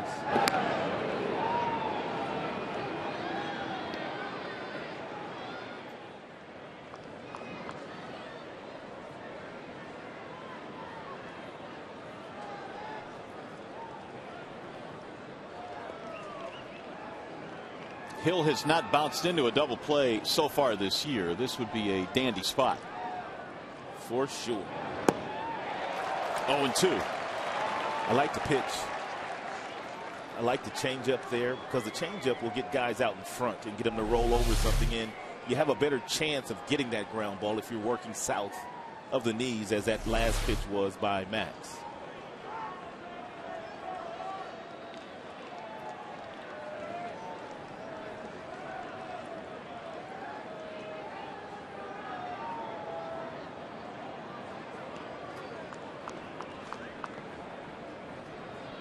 Scherzer gave up a single in the first, base hit in the third, 2 hits in the fourth, and a walk in the fifth. Jays have not been able to take advantage of those chances. Here's the 0-2. Missed it. 1 ball, 2 strikes. Juan Rivera waiting on deck. Aaron Hill with a fly ball and a single.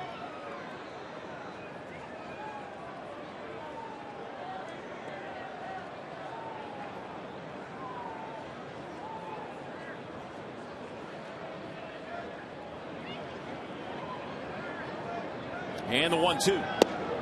He got him. Strike 3. Hill doesn't like it.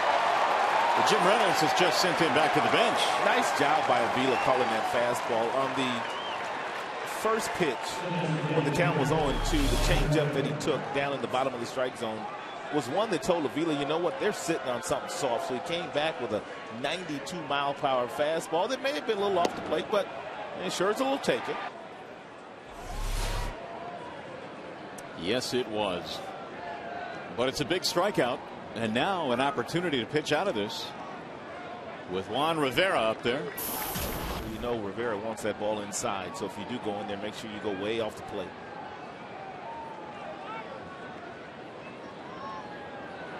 He cheats with his lower half. He really opens his hips up.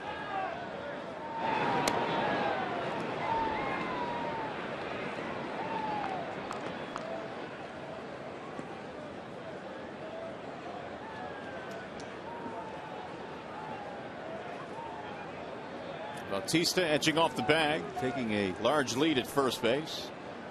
Scherzer concentrating on Rivera, who is 0 for 2, although he hit the ball really hard his last time. Line drive to left.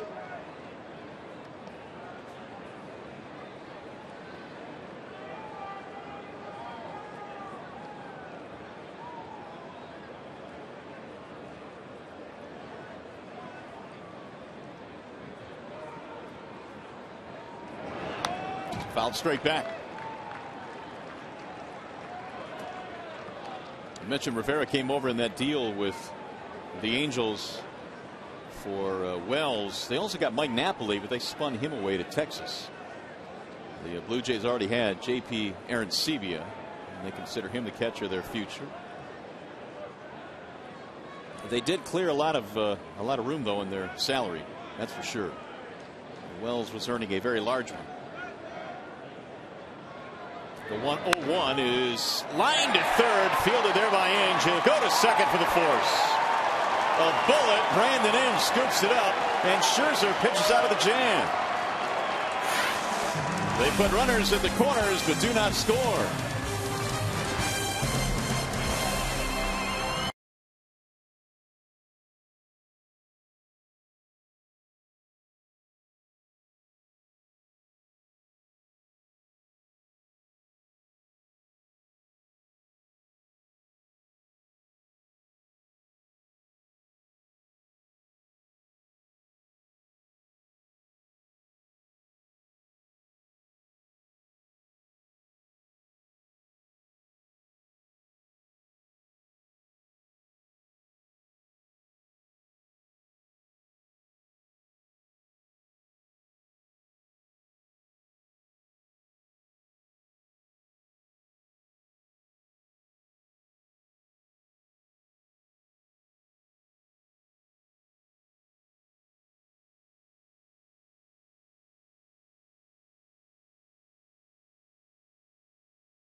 Now it's time for the Coors Light freeze camp. Going to take you back a couple of innings.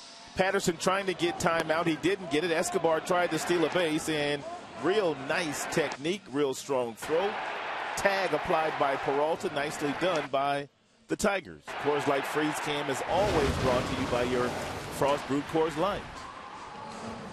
Well, the Tigers still holding on to their 1-0 lead as we go to the bottom of the 6th inning here at the ballpark. And how about the job by Max Scherzer? First and third, nobody out, and he turned them back. And so the Tigers now will try and add some offense here in the 6th inning. They've had just 3 hits tonight, but they got the game's only run way back in the first. Bosch leads it off, looks at strike one from Kyle Drabek. Which kind of gives you an idea of the stuff that the youngster Drabek features, because the Tigers, from an offensive standpoint, they came into this game swinging the bat pretty well in their last 7. 1-1 on Bosch. Bosch hit one deep to left field his last time up. 0 for 1 plus a walk, which means Brennan now has been on base in 25 of his last 29. The 1-1. Bouncing ball, third base side. McDonald had him played nicely, and one gone. Time to go back to the studio now. Time for a game break. Here's Mickey York.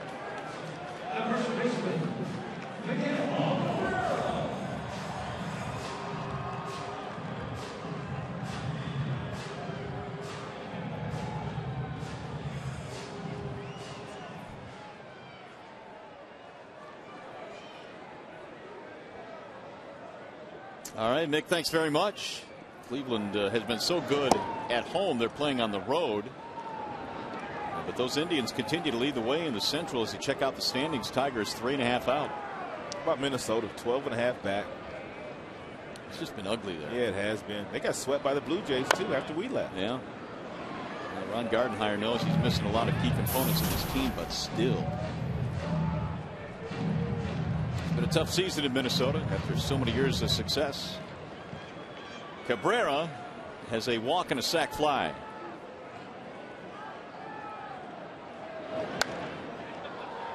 One and 2 on Miguel. It has been nice to see that Cabrera is not counted on night in and night out and carrying the offense. We saw a lot of that on the last road trip where his teammates provided a good portion of the run production. Here's the 1-2. 2-2 on Cabrera. 7 for his last 36, yet the Tigers are 10-1 in that stretch. Of course, the pitching has a lot to do with that too, but pretty good.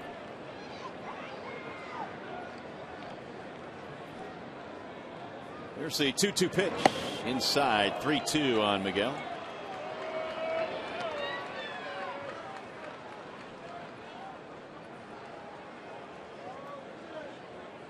Victor waiting on deck.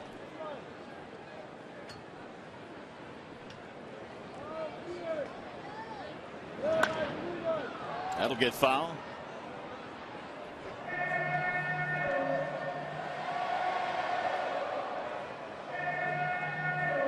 "28 RBIs leads the Tigers.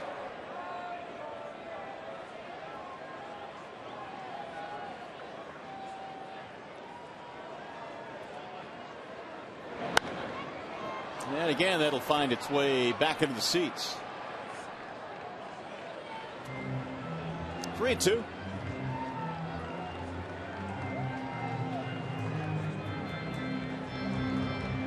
Tigers got a single, 2 walks to load the bases in the first. Then Cabrera hit his sac fly, and neither team has scored since. That happened in the first inning. And that is high for ball 4. Well, in case you missed it, this is how the Tigers started out the game today in the very first inning. Jackson, he gets himself a base hit between short and second, and then there was a couple of walks, 1 to Dirks, 1 to Bosch, with the bases loaded, nowhere to put Cabrera. He lofts a fly ball deep enough to right field to score Jackson, and so far that's been it here tonight. So Cabrera has walked 2 more times in this game. That'll bring up Martinez. Victor, a double play ball and a pop-up.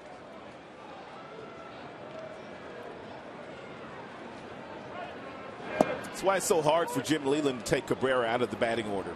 In Toronto, he probably could have used the day off on that AstroTurf, especially with the back hurting. But he walks a couple of times a game, which means either Martinez or Peralta or Avila or someone is hitting with runners on base, and that's been a good recipe for the Tigers. So it's difficult for Jim to take him out even when he's not performing. Drabek knocks that one down. He'll go to first and get Martinez. I think it's a good thing that Drabek was able to knock that ball down with his body or maybe with his glove, because had he not done so, I think that's a double play. I think Escobar or either Hill, one of them gets that ball, and with those two guys running, Drabek gets out of the inning. So the inning is still alive. 2 gone. He's going to bring up Johnny Peralta.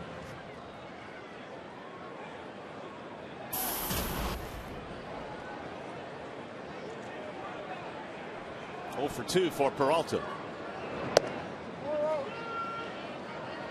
And last weekend in Toronto, Johnny was sizzling hot against the Blue Jays. Had at least 2 hits in all 4 of those games in Canada. Johnny comes in tonight having hit safely in 10 in a row. And he rolls that one foul. I enjoy watching him play. I mean, he's not flashy. We've known that about Johnny, but he just goes day in and day out there and gets the job done. And a souvenir for that young man. He'll go home happy tonight.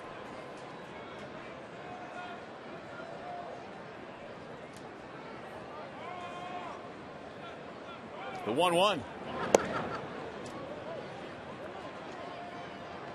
Johnny has knocked in 11 in his last 9 games. A chance to drive one in here with a 2-out hit. And the Tigers have been limited tonight by Drabek to just 3 hits.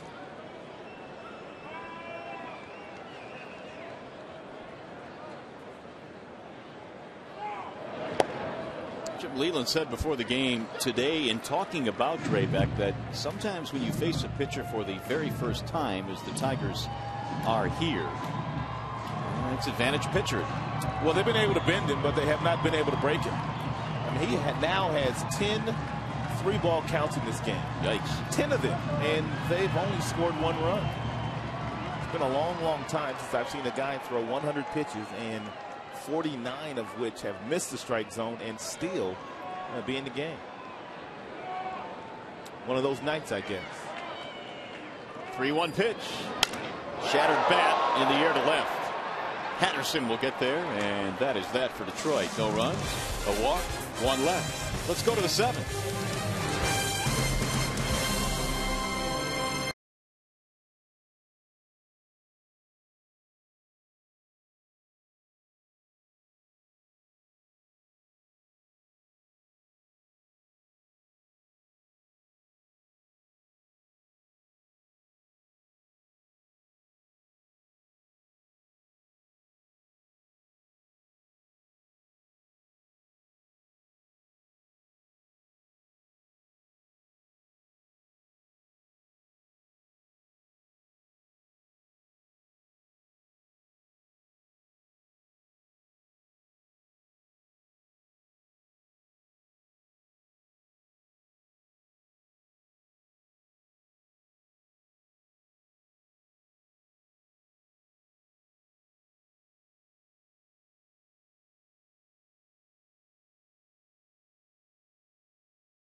Mario said it was in the 40s. I don't think so. It's definitely colder than that. But I wanted to let let you know about a new program that Justin Verlander announced today. It's Verlander's Victory for Veterans, and it's a way that he's trying to give back to the local community and veterans who have participated in the war in Iraq and Afghanistan. And what he's doing is for every home start here, he's actually donating his suite to those veterans and their families so they can come out and enjoy the game.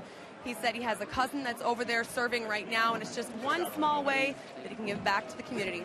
Rod and Mario, I'll send it back to you. Shannon, thank you. Stay warm. And, yeah, that's a great thing that Verlander has done. I mean, that's a nice active charity for some people that certainly deserve it. Oh, no doubt about that. It's a wonderful gesture by Verlander. Well, here we go to the 7th inning. Still 1-0, and the first pitch is fouled back out of play by J.P. Arancibia.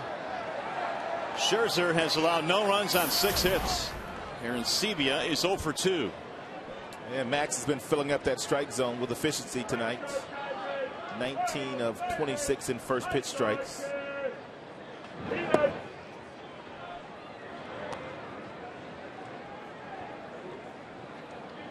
.96 has been the top fastball here tonight for Maxwell. He's gone as low as 77 with a fading changeup. In the air. See if it stays in play. Going to be a tough, long run, and Cabrera almost got there. No man's land. That ball stayed up a long time.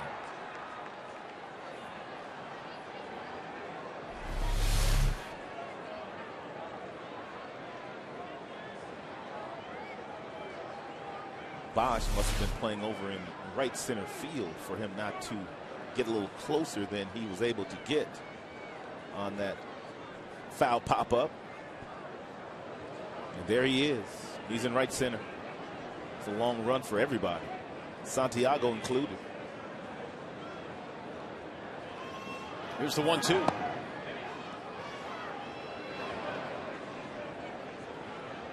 Arancibia, first among rookies in extra base hits, walks.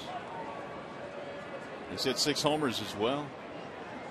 The 2-2 again popped up. Cabrera may have a play, and he can't get there. Right up against the target. Got there, just couldn't haul it in.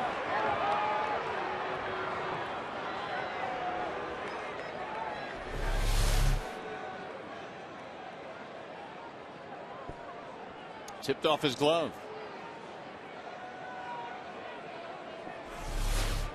Ooh, they gave him an error. That's brutal. Oh my goodness. Brutal. E3.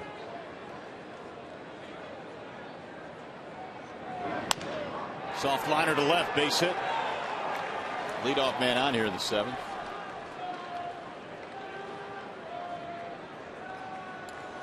As soon as the game ends, stay with us for Tigers Live with highlights, reaction, and analysis. Tigers Live from the Call Sam Studios and here at the ballpark immediately after the game on Fox Sports Detroit.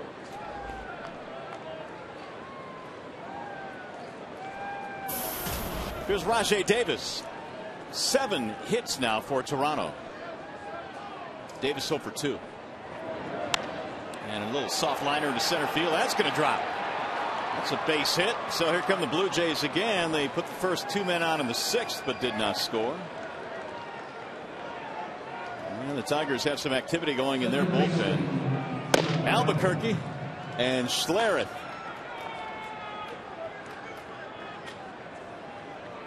And Jim Leland. Well, Leland's going to bark out some instructions with John McDonald coming to the plate.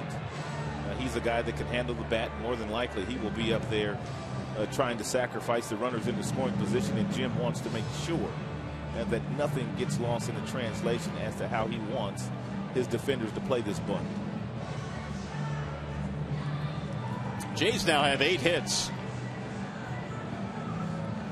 John McDonald has 1 sacrifice this year.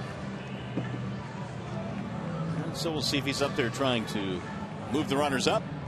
You would think that at this point that would be the call. Wasn't he up there in a similar situation but did not bunt?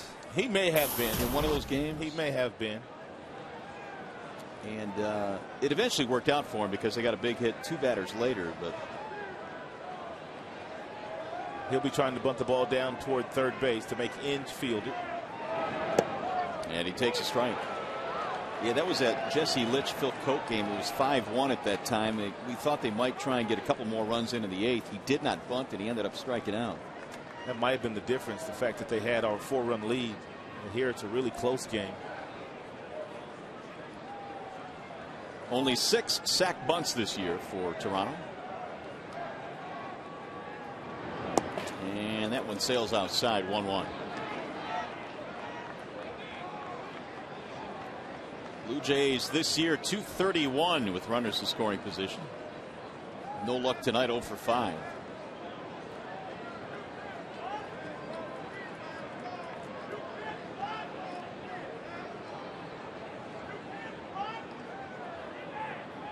Showing bunt again. This time he puts it down on the ground. And Cabrera will throw to first. Sacrifice advances the runners to second and third. Well, Scherzer for the second consecutive innings going to have to pitch himself out of a jam. He's going to have to face a guy who hasn't gotten out tonight. That would be Yunel Escobar.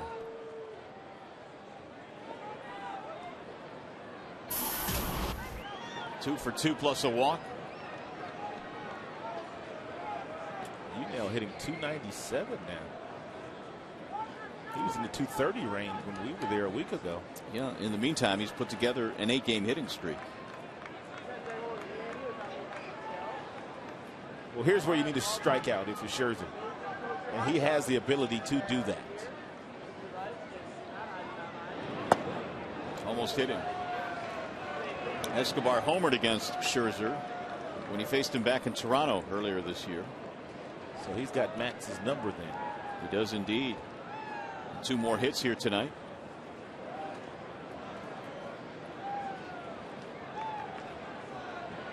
One nothing. Tigers lead it here in the 7th. Jays are threatening. Ball 2 inside. Action in the Toronto bullpen. Jason Frazier. Well, the youngster Drabeck is about at his limit as far as pitches are thrown. He doesn't go many above 100.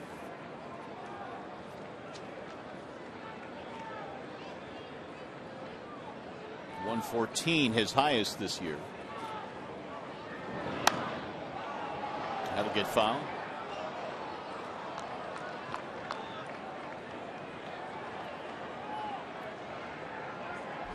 Escobar looking for a fastball, 2 balls, no strikes, but saw the hanging breaking ball and still thought he could get to it.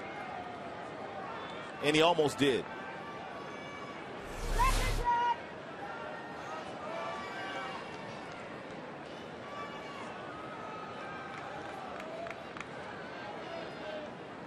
Now the 2-1. In the air, right field. Bosch coming over, lining it up. Runner tags, catch is made. Here comes the throw to the plate. It's off target. Both runners advance. And the Blue Jays have tied it up as Aaron Sevilla scores. It's a 1-1 game.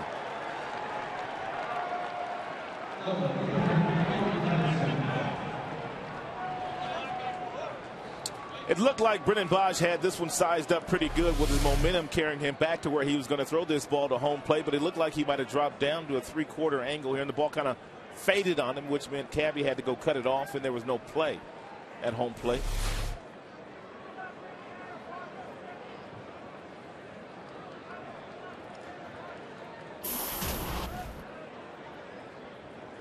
So we're tied at 1. Go ahead run now at third base with 2 outs, and here is Patterson. One singled his last time up.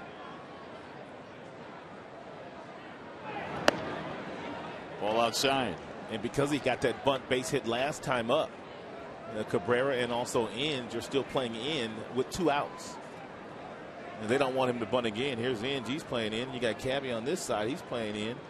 I don't think he'll bunt, but they have to be aware of it. And that kind of opens up holes for a guy that can run like Patterson can. Now he's ahead 2-0.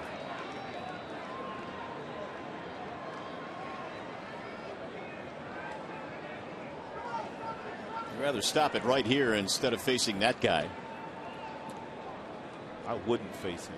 He'd walk. Well, that's a good point. There's the 2-0. Swing and a miss. I'd give him some of the treatment that some of the other managers have given Cabrera. Even with the base occupied, second base is still open, so Patterson can go down there and Bautista can go to first.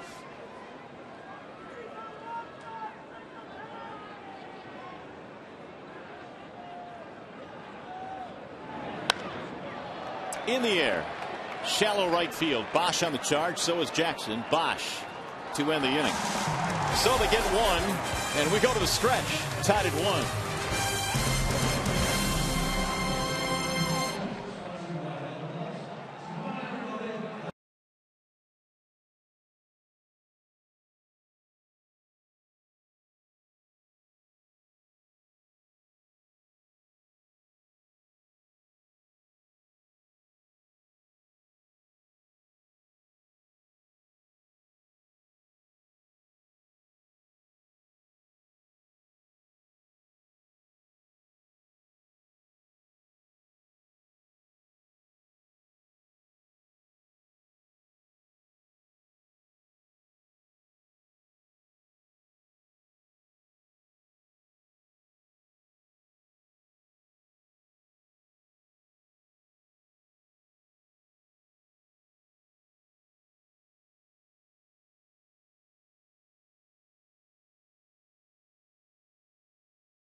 Our Comerica game summary in a 1-1 game in the 7th. Andy Dirks, his first big league hit tonight. Sac flies have accounted for both runs in this game. Scherzer, an ERA of 0.77 at home this year.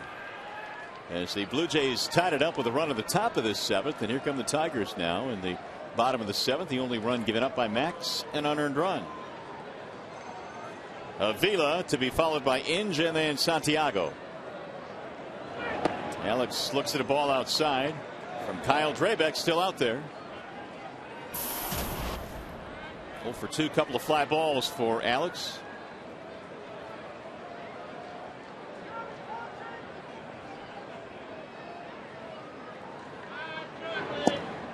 Here's a strike called, 1-1. That's the one thing that Drabeck has been able to do in the game tonight. His efficiency as far as the balls and strikes aren't really that good, but he has been able to throw the left-handed batters away. Very few of the left-handers have been able to pull the baseball tonight against Drabeck, where that wind is blowing out to right field. So he's been good in that regard.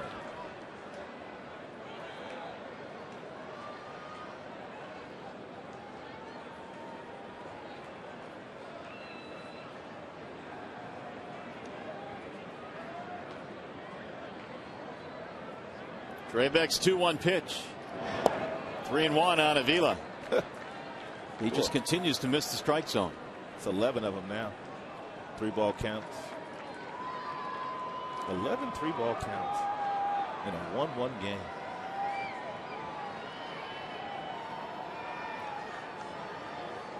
Mark Zepchinski, he's up in the bullpen. They got a good bullpen. Got some guys that have some good numbers in that bullpen.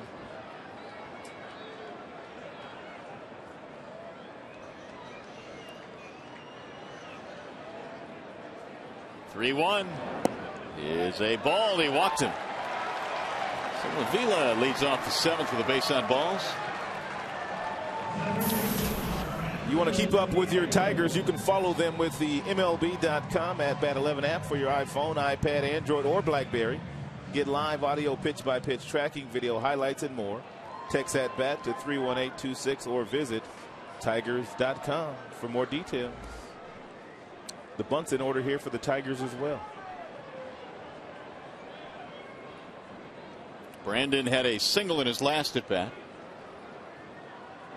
A season high 6 walks for Kyle Drabek. Not a one of them have come around to score up until this point. Not a one.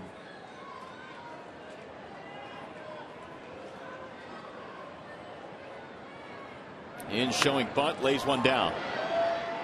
Drabek will take the out at first. Sacrifice by In. Nicely done.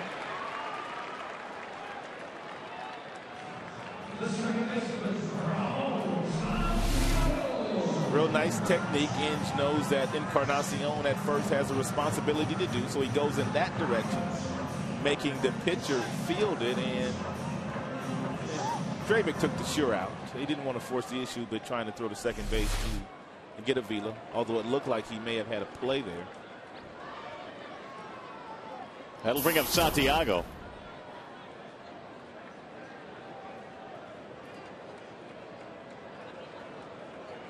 Opportunity to drive in a run. Ramon 0 for 2. And he looks at strike one. If you're in that third base coaching box right now and you're Gene Lamont, more than likely Santiago's not going to pull Drabek, which means he's going to hit it to left. Patterson's playing really shallow, and he can throw. And so the decision probably has already been made if the ball is hit sharply to left field, whether he tries to score a velo or not. 1-1. 0 for 3 with men in scoring position for the Tigers tonight.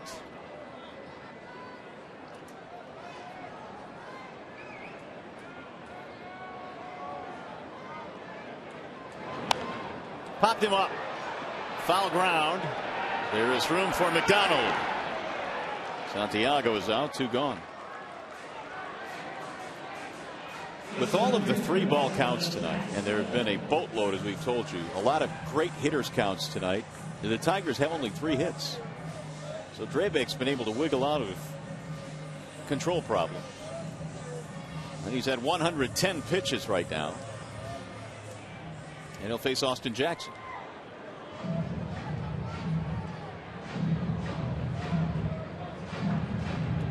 Austin Jackson might be ready for that first pitch fastball inside, so should Drabek still try to pound him in there as aggressively as they have all night long.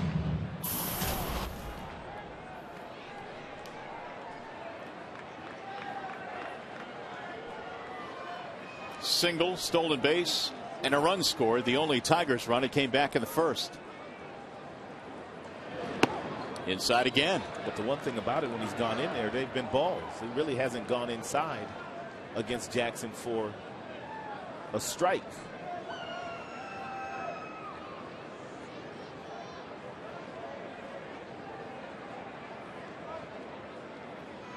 And the 1-0.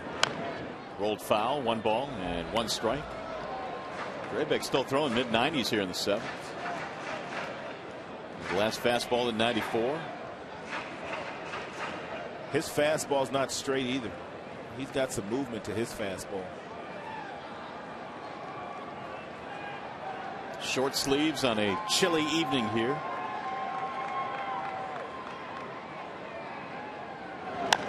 Bouncing ball left side. McDonald waits for it to fall, and he throws him out. So the Tigers threaten, do not score. 7 in the books. Let's go to the 8th.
One of his at-bats here today. We talked about the fact that you want to show him stuff strategically in the strike zone. First, you lead him off with a changeup. You try to miss with it. Then you start throwing some fastballs. And once you start to get him thinking about the fastball, you come back with a really nice breaking ball, and you get him to hit the ball off the end of the bat, and he harmlessly grounds out to Scherzer. He did get one hit in this game. He took a breaking ball the opposite way for a single, and that's almost winning the battle if you're Max Scherzer. So the Tigers go to the bullpen. Scherzer is out of the game. It's a wall-side windows pitching change. It'll be Joaquin Benoit. Well, Joaquin Benoit has had quite a bit of action the last year, at least, against this Toronto Blue Jays team, pitching for the Tampa Bay Rays. His numbers are not Benoit-like, but it's a long, long season, and as long as he's healthy, he'll be just fine. And so Bautista, 2 for 3 career against him with a home run. He'll lead things off, then Encarnacion, and then Hill. Bautista stands right on top of the dish and wants to pull everything. Ball 1. And even if you throw him the fastball on the outer edges, even if you throw him the fastball outside, that ball is still like it's right down the middle to Bautista because he's crowding home plate.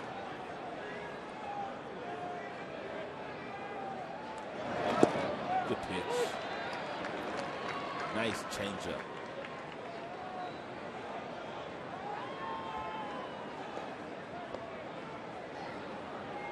Single and 3 at bats tonight for Bautista, who has hit safely in his last 8 consecutive games.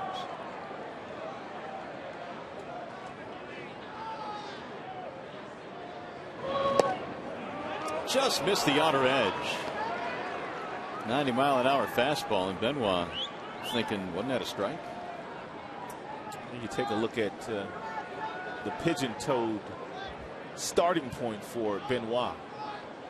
Bautista, you kind of, when you pick your foot up and put it back down, it kind of helps keep those shoulders, those hips closed, and the shoulder for that matter. Ground ball left side. There's a base hit. Bautista's second hit of this game. He came in leading the league in hitting. And so the leadoff man is on. He's doing a nice job. He picks the foot up, he coils, he gets ready, he gets it back down, and then once he gets down, that's when the bat speed comes.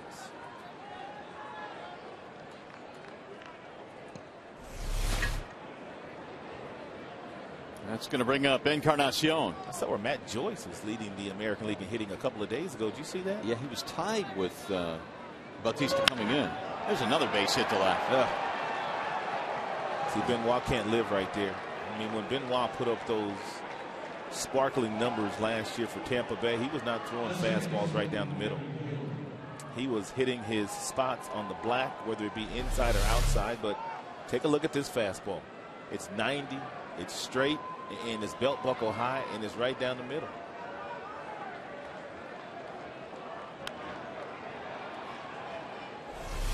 Meanwhile, it's an even 10 hits for the Blue Jays in this game. They have 2 on, nobody out here in the 8th. Aaron Hill with a single and 3 at bats.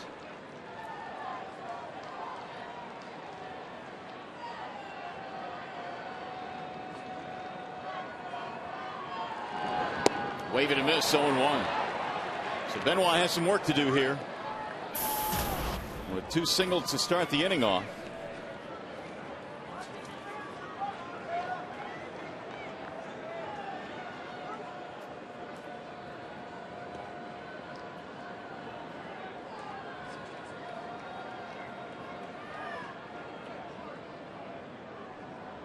Here's the 0-1.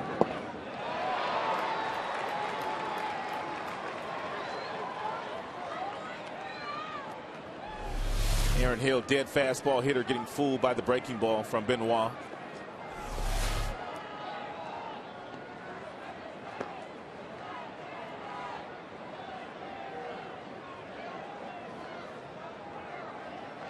Bautista led it off with a base hit.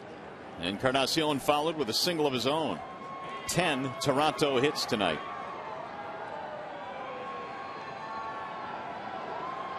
And the 0-2. It's outside. Tigers tonight have only 3 hits.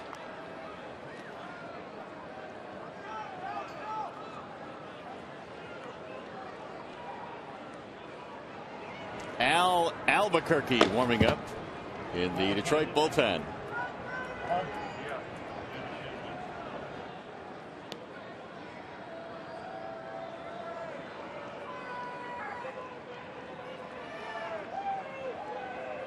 Here's the 1-2. Good block by Avila. 2 balls, 2 strikes. So Hill back in the count now. Joaquin replacing Max Scherzer, who went 7 innings, 1 unearned run. Tigers starting pitching continues to get it done. The difference tonight, the offense has not been as loud as it has been in the last week and a half. In fact, the Tigers put up double-digit hits in 3 of the 4 they played in Toronto.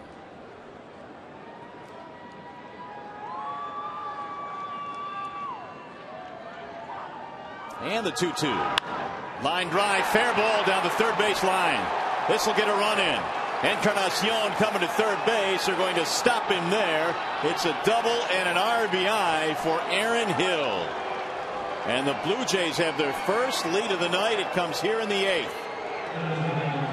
Benoit was able to get ahead of Aaron Hill. No balls and 2 strikes. Hill worked the count back to 2-2, and Benoit threw his best fastball at 95 miles an hour, but that ball was whistled right past the diving Brandon Inge and down into that left field corner.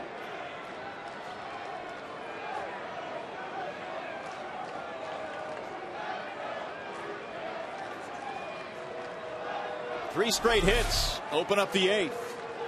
RBI to Hill, his 6th double of the year. 2-1 Toronto. That's their 11th hit. Here's Rivera. And he looks at strike 1. Infield in for Detroit. Rivera is 0 for 3.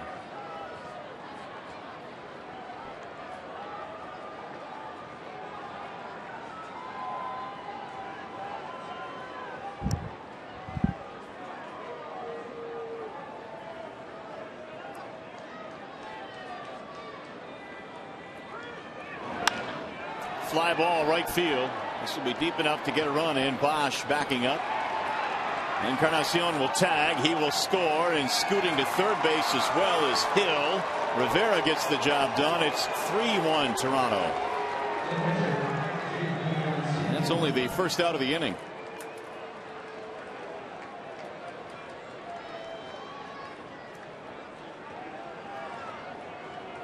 The 11th RBI for Juan Rivera.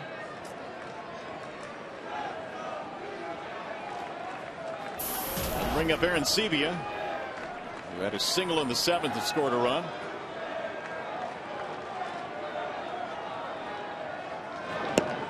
Strike 1. 3 runs, 11 hits for the Jays. Tigers 1 run, 3 hits.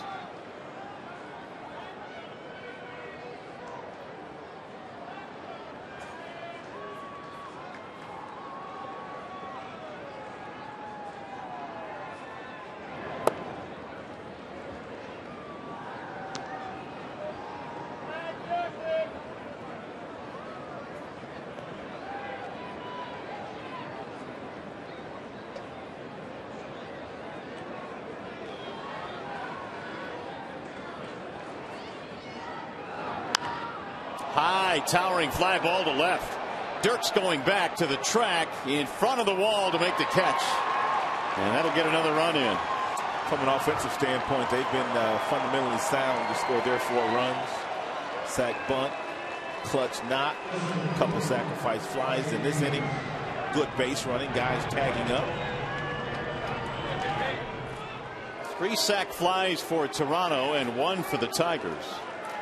It's now a 4-1 game as Benoit comes on here in the 8th and surrenders a 3 spot. Here's Rajai Davis.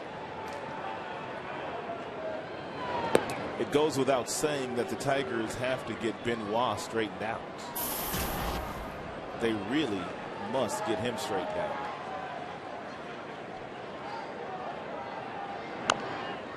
Chopped slowly toward third. Going to be a tough play. Avila has no chance. Davis with his speed beats out an infield hit. And And so the hits just keep on coming now for the Blue Jays. Well, when Davis gets those types of hits, they usually turn into doubles. He has that kind of speed. And one of the fastest players in the American League. Gardner is also very, very fleet of foot in New York. That young kid, Gerard Dyson, can fly in Kansas City.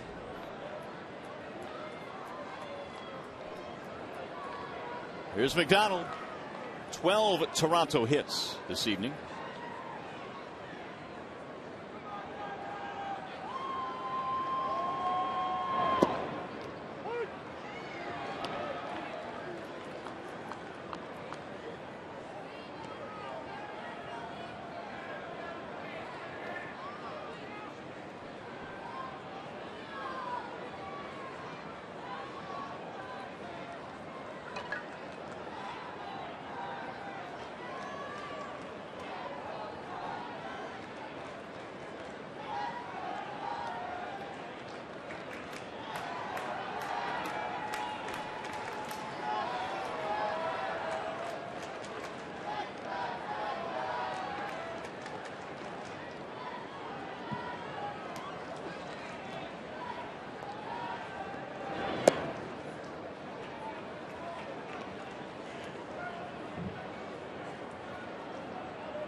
Tipped into the glove. 1-2.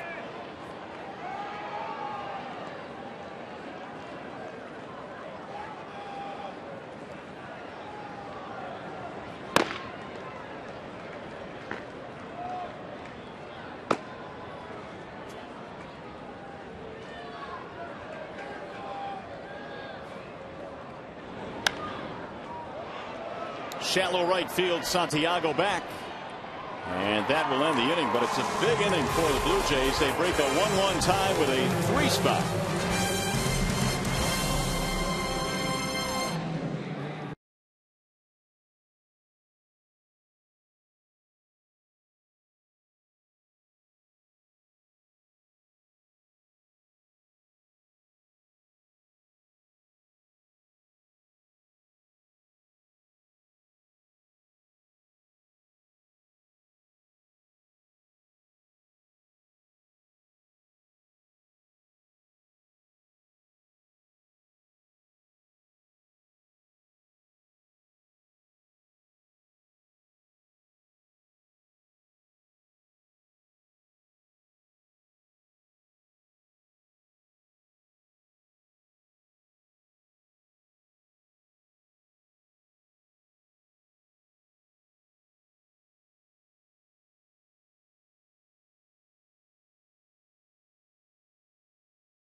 Sports Detroit is brought to you by Bell Tire. Get the lowest tire price, period. Bell Tire.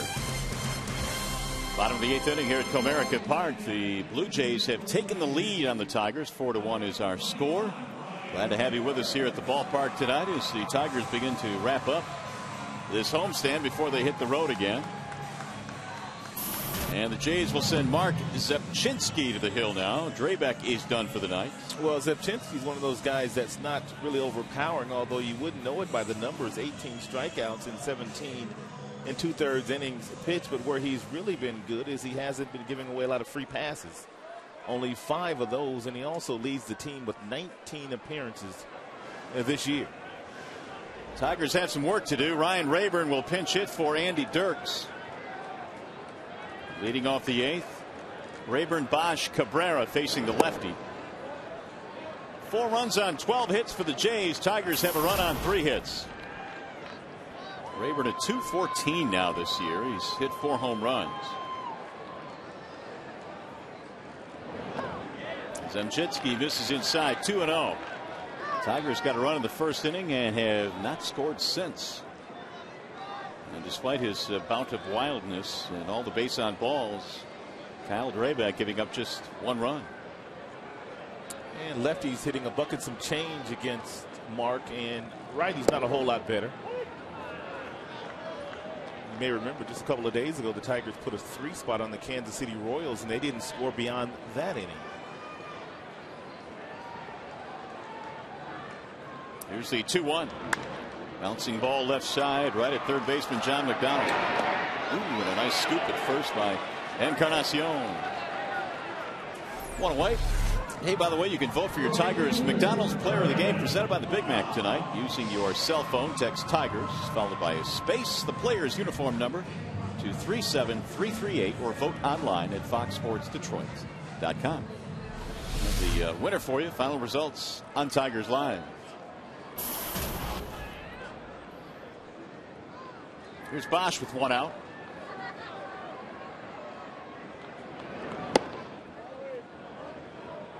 Brennan tonight is 0 for 2 with a walk.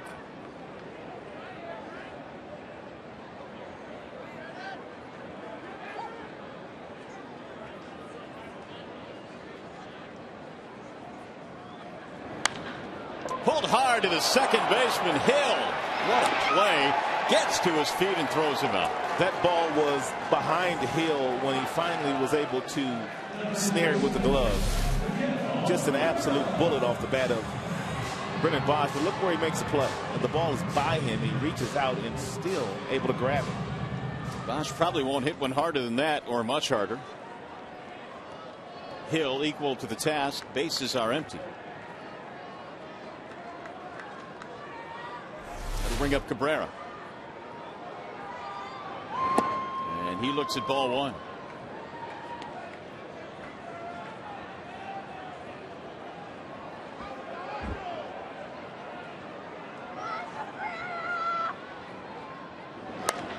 Little chopper hit slowly towards short.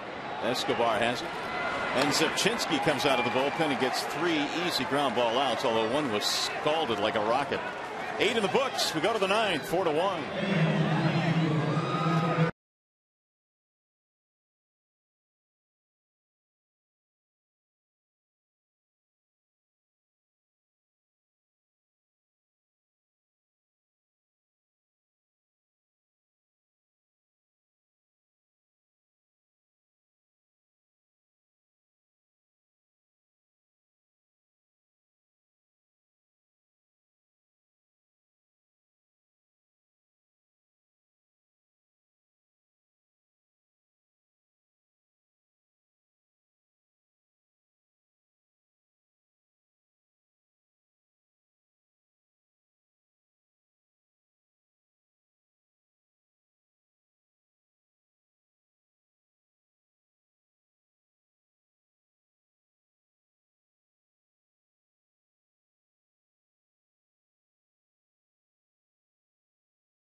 Top of the 9th inning here at Comerica Park. Tigers have some work to do. Meanwhile, down on the farm, the Tigers, well, 3 of their top pitching prospects have been putting in some good work. A couple of them at Toledo. Andy Oliver has a very fine 2.89 ERA in 7 starts. Charlie Furbush, saw a lot of him in spring training.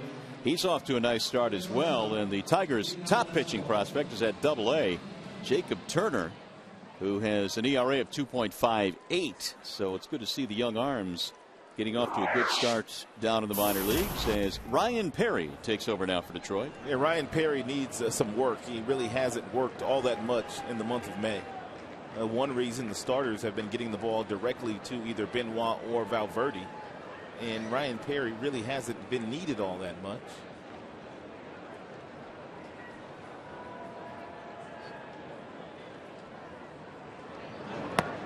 There's a strike down the middle. And Ryan Rayburn, by the way, stays in the game. He'll play left. Andy Dirks out of the game. Yunel Escobar is the leadoff man, then Corey Patterson, and then Bautista. Fouled straight back, and it's 0-2 on Yunel Escobar. Tigers tonight have been out hit 12-3, although the Jays did not take their first lead until the 8th inning this evening. One of those nights where the skipper wondering where the offense went. They got a run in the first, looked promising early. 1-2. Escobar, a couple of singles, a walk, and a sac fly. So it's been a very, very productive night for their leadoff man, who now has an 8-game hitting streak.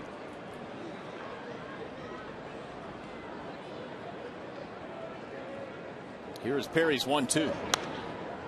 Fly ball, right field, Bosch. One gone.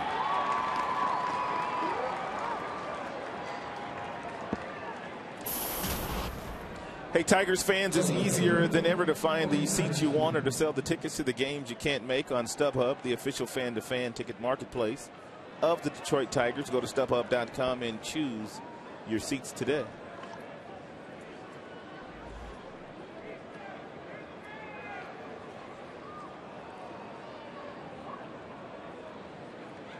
Here's Corey Patterson. 0-1 on Patterson, 95 on the gun from Ryan Perry.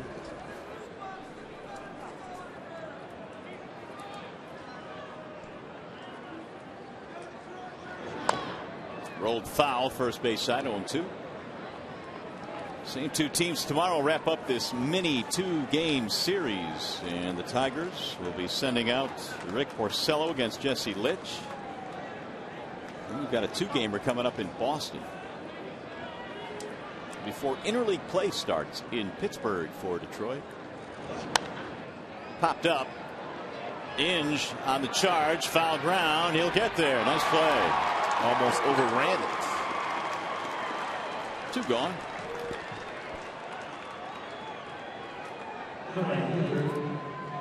That'll bring up Jose Bautista. Here's what the big boys have done tonight. Bautista 2 for 4. Cabrera is 0 for 1, but Miguel has walked a couple of times and knocked one in.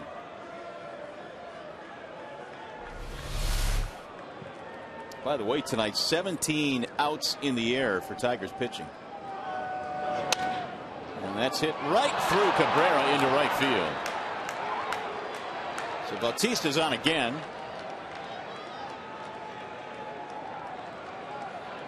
2-out base runner. That's the second time tonight he's gone the opposite way. Yeah, which means that's 8 hits now this year that he's gone in that direction. That one, he shattered his bat, is off the end of the bat, but right past Cabrera.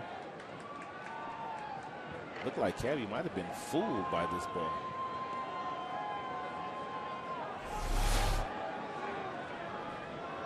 Still waiting on the scoring decision there. Here's Encarnacion.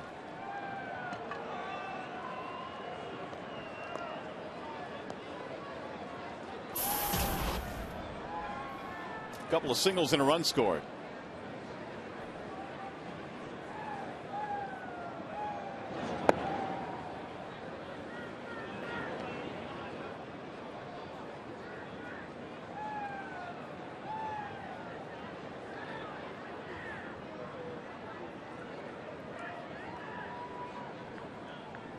E3. That's the official ruling. Popped him up. It's going to be another out in the air. Second baseman Santiago, and the inning is over.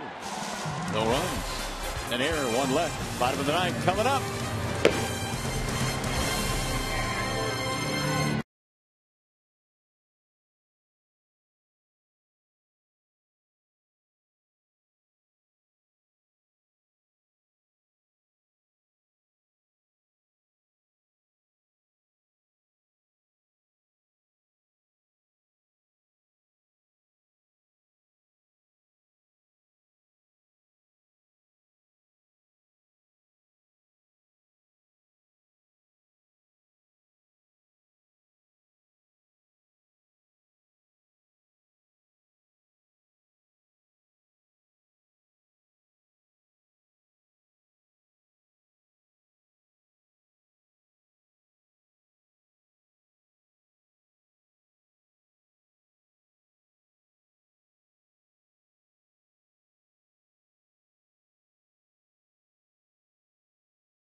The game at 7. It's Tigers baseball presented by Bell Tire tomorrow evening here on Fox Sports Detroit and Fox Sports Detroit HD. And there's the matchup. Jesse Litch up against Rick Porcello.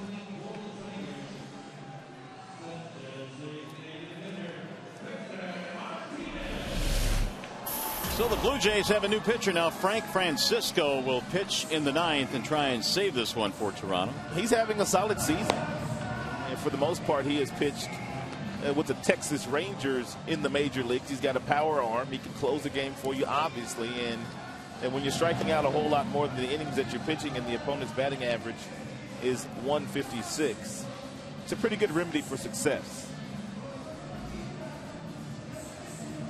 Jays bullpen came in with a 2.75 ERA, second best in the American League. Zepchinski gave him a 1.238, and now Francisco coming on here in the ninth. It'll be Victor Martinez leading it off, and Peralta, and then Avila. And they need to get the bats going right now. They've managed only 3 hits tonight in this game. Victor trying to keep his hitting streak going. It's at 13 straight, but tonight he's 0 for 3.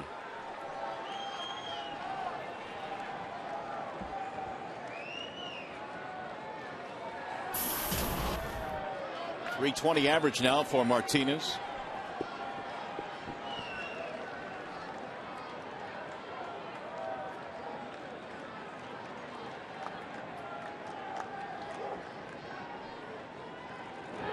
And he looks at ball 1. The only Tigers run scoring in the first on a bases loaded sacrifice fly by Miguel Cabrera. The only RBI tonight for Detroit, 28th for Cabrera. Here's the 1-0.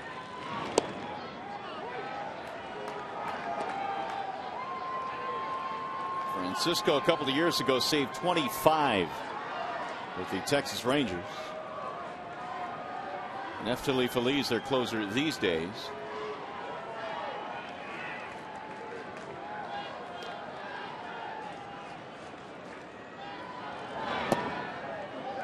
Two and one.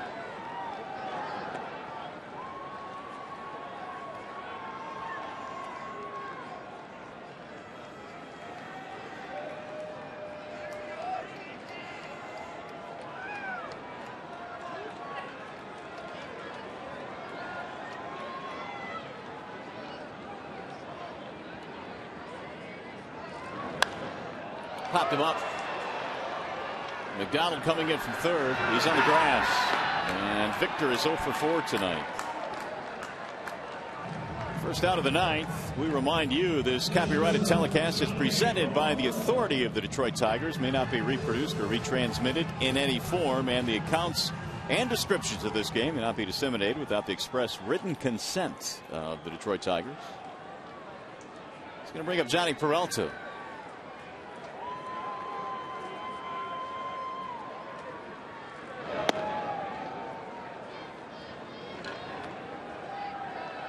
The three Tigers hits tonight, all singles. Jackson, along with Dirks, his first big league hit, by the way, and Brandon Inge. So the Tigers have that streak in jeopardy tonight of at least one extra base hit in every game so far, but they have not had one tonight.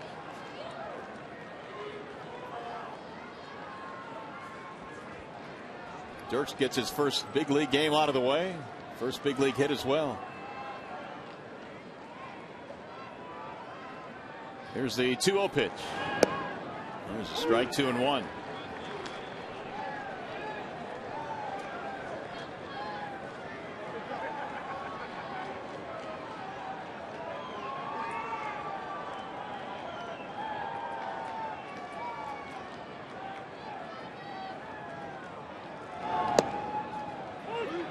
Two on Johnny Peralta.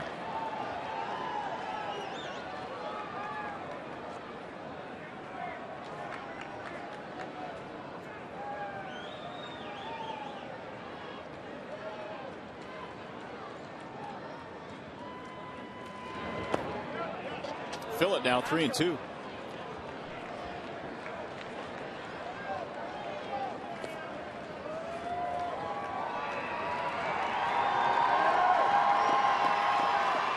Avila waiting on deck.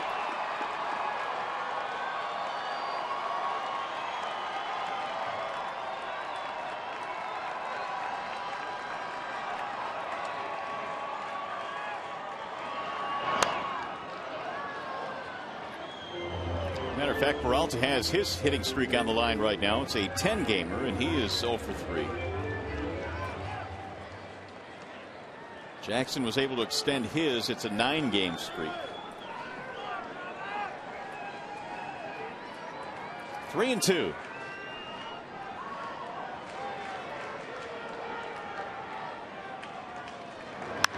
Swing and a drive deep into left field. Way back. That ball is up, and it's gone. That's a way to extend your hitting streak. Johnny Peralta has homered for the 6th time. Also, the Tigers' extra base streak also extended. 11-game hitting streak now for Peralta as Francisco serves one up. Now it's 4-2. Well, Johnny knew he was going to get a fastball here from Francisco. It's a 3-run lead. He threw it right down the middle, and Johnny did exactly with that pitch what you should do with it. You should hit it hard somewhere. 390 feet, the estimated distance on that home run. 3 homers in his last 4 games. Johnny been flexing some muscle around here lately. Giving that Tiger bench a little bit of life. Avila takes ball 1. So Peralta now has an 11-gamer. 421 in that stretch.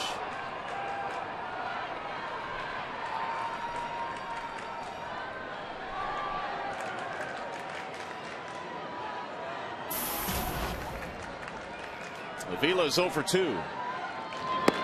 Way outside, 2-0. Aaron Sevilla calls time. Base runner here, and the Tigers bring the tying run to the plate.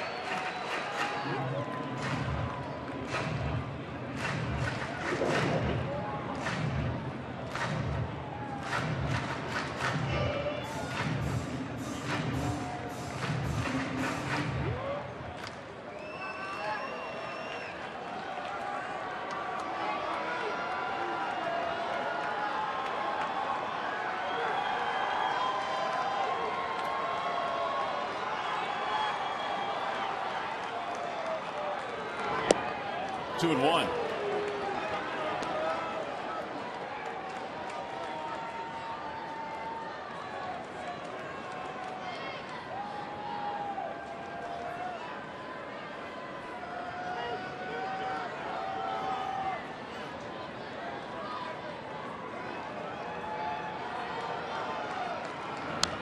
Fouled straight back. 2-2 on Avila. With one out and a run in here in the ninth. 2-run spread that hit just the fourth of the game for Detroit. Inge waiting his turn on deck.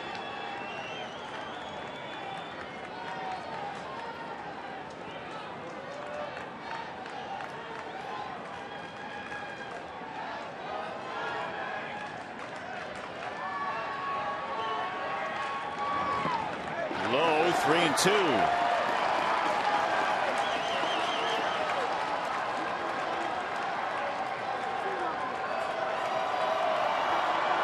On a chilly night, Tigers fans still able to find the energy to make some noise here in the ninth. Well, maybe Francisco will challenge Avila with a fastball right down the middle on the 3-2 pitch here in this situation.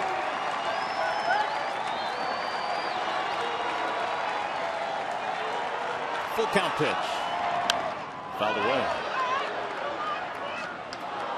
Attendance tonight here at the ballpark, 20,444. In a ball game in which we had a 44-degree start time temperature.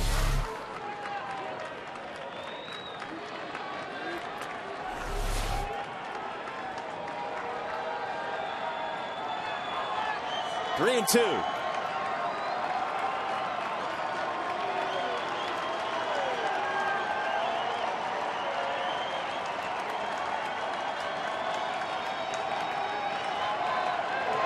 He walked in, ball four.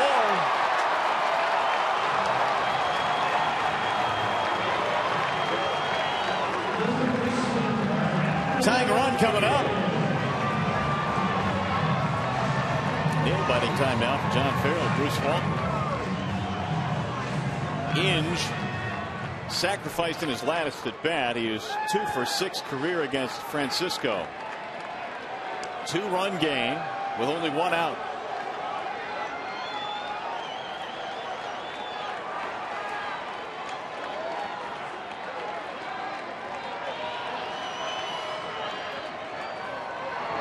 And there's a strike.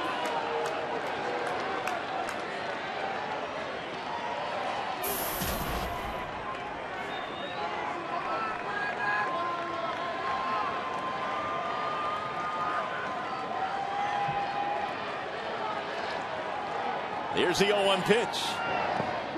Gets away from Aaron Sebia, not far enough though. 1 ball, 1 strike. And Brandon Inge has the ability to tie this score. Although not hitting for a lot of power this year. Everyone knows Brandon has some pop in his bat.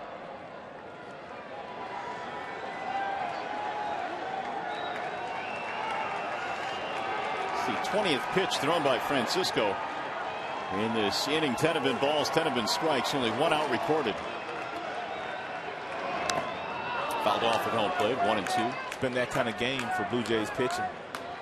The youngster Kyle Drabeck, who started, his efficiency really wasn't all that good as far as the balls and strikes that he threw in his total of pitches today. And Francisco not all that good either. But yet they win. They're winning, I should say. And the 1-2 fouled away. Or maybe it was Charlie Sheen who said that.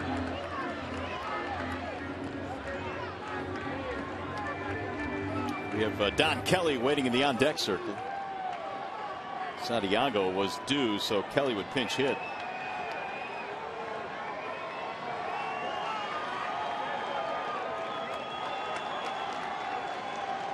The 1-2. Fouled off again. Inge battling here.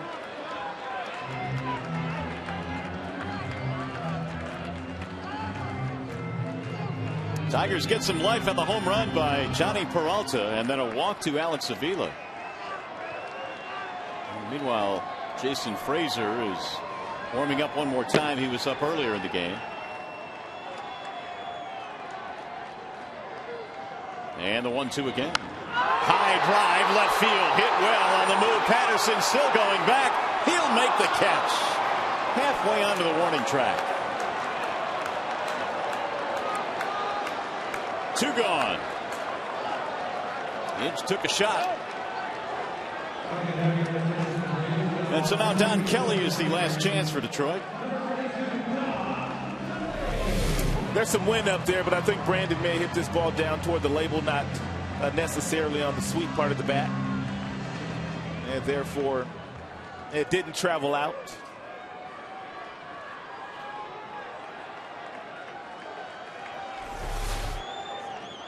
So can Kelly keep it alive? Fouled back 0-1.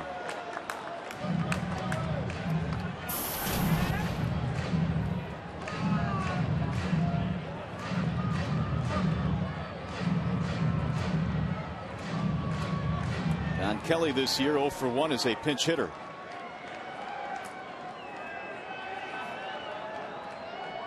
Tigers this year 4 for 8 as pinch hitters as a team. That's driven toward right field, sinking, and Bautista makes the running catch. And the Blue Jays hold on as Francisco gets a bumpy save here in the 9th, but Toronto will win. Home run by Peralta gave the Tigers a little bit of life, but not enough. Blue Jays win it tonight. Back with more